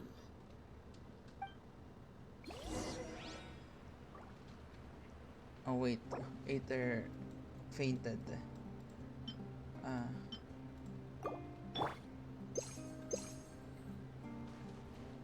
Wait until 2 days later?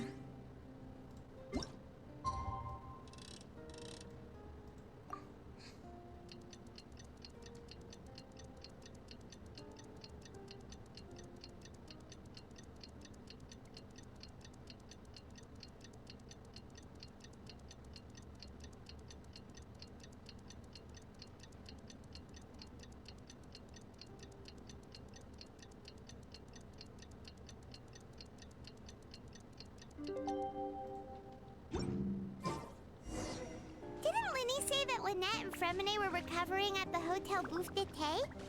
Oh, Paimon wonders how they're doing. Maybe we should go check on them. Oh, may chest pala dun. Okay.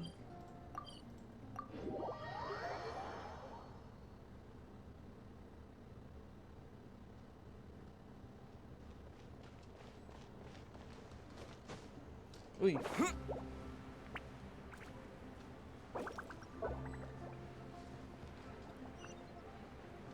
Oh. Lynette? Fremine? How are you feeling? Much better. Whew, what a relief. What about you? Are you feeling all right? There's no need to worry. I'm right as rain. I'm right as rain? I knew you'd come out unscathed. Us, on the other hand, well, we've been bedridden for 2 days. I couldn't even turn over. Oh, and I wanted to ask, is Clairvy gone? Linny and the other members have left Poisson and returned to the House of the Hearth. According to him, there haven't been any more sightings of a spirit roaming the house. We bid her farewell under a blanket of sunlight. Her wish has been fulfilled. I see. I'm glad. Father came to check up on us 2 days ago and told us about what happened with Crucibina and Clairvy. Actually, I've met Crucibina before. Wait, what? You've met the former knave? Crucibina died a year after Clairvy. It was during the year between their deaths that I joined the House of the Hearth. Oh. Crucibina had an extremely cruel and radical way of doing things. While she was alive, the atmosphere in the house was suffocating. When I joined, though, the experiment she valued so much had already come to an end, and all the people involved, dead and injured alike, were gone. Crucibina never talked about the past with us newcomers.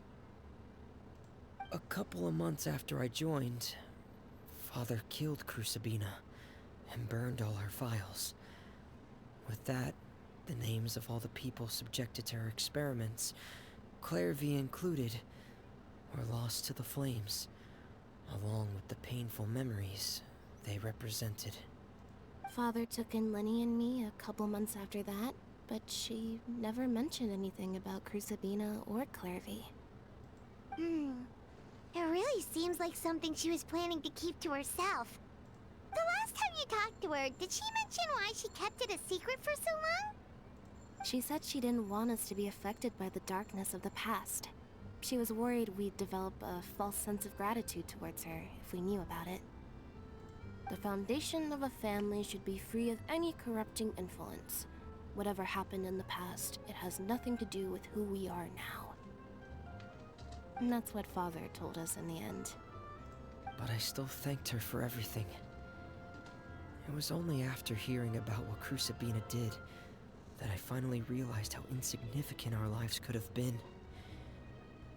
The members of the house meant nothing to her.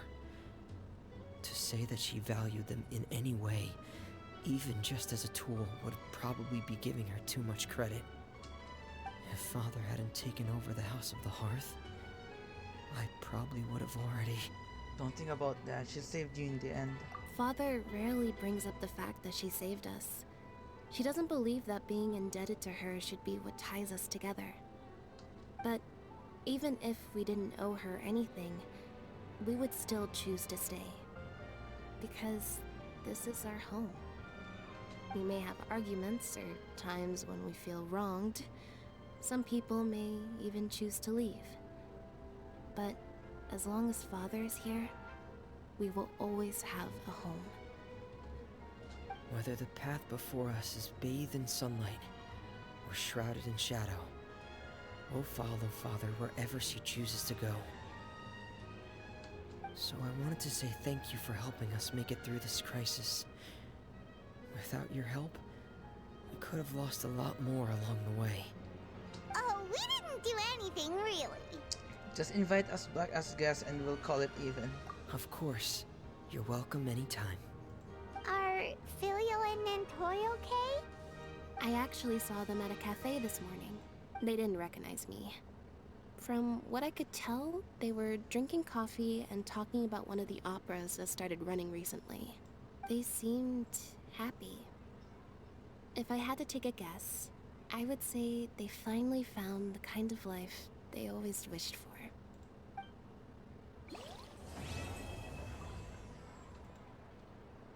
We're finished. Oh. Nito. It's a chair? Already done with this one. And clean. What else? Claim the rewards. Oh. Guide. Okay. Where is it?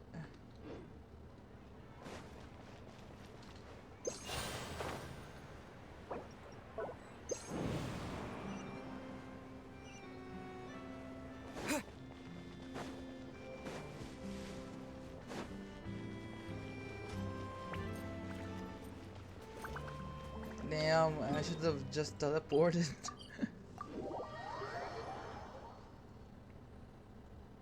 Okay, and get Add these. Thank you for Okay. Fountain of Lucine. Let's see. Ay.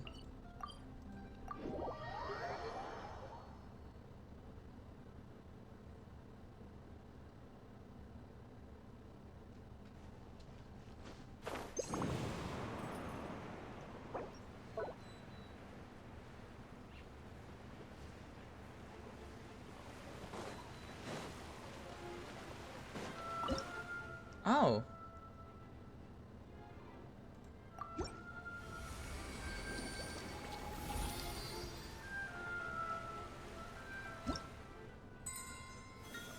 Rewards.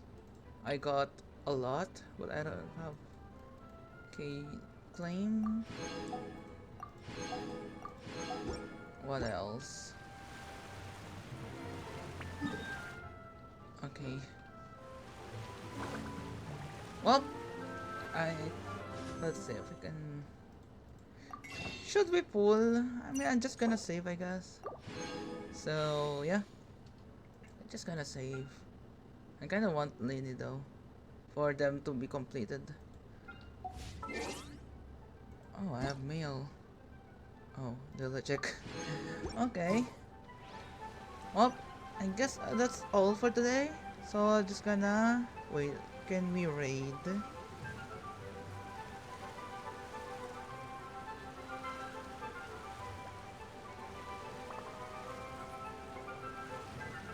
Oh, we can raid Hazel. Well, she's also playing Genshin Impact, so might as well. Dun-dun-dun-dun-dun-dun-dun. So raid tatlong eye ba yun? How many eyes? Oh my gosh. I'm just gonna copy paste it, I guess.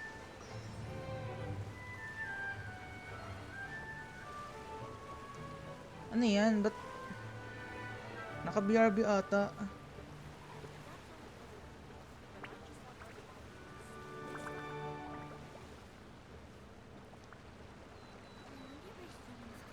What? Naka-what?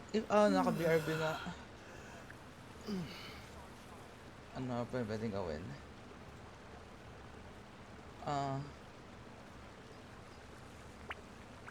Naka-BRB. Umay? Ano ba yan? Sige ka. Pwede na lang din natin. So, yan. Let's raid Hazel. Wait, disabled raids. Ano ba yan? Okay. Edi si Fuyumi na lang. Disable yung raids. Yan, we're gonna raid. Oh, naka-disable yung raid kay kay Hazel. True, I don't know. Sayang, nag-Genshin din siya eh. May iba nag-Genshin pa pa. Sino to? Parang cookies.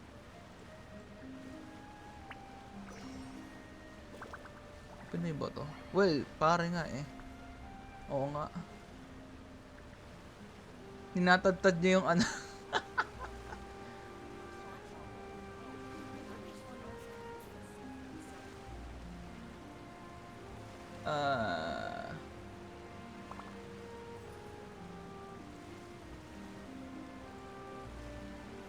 Sige, si Fuyumi na lang. Raid Yumi-chan, ayan. Raid message guys, there you go. And say hello to my dino sister Fuyumi-chan, and she's currently playing Shinkas. Hindi ko Ano ba ginagawa niya? Kumakanta ba? Oo, ata. Well, she's just starting, so you know. She's gonna play Shinkansen Zero? I'm not familiar with it, but yeah. Say hello to her and... Ayan. Raid na natin. Let's go! See ya guys! Bye-bye!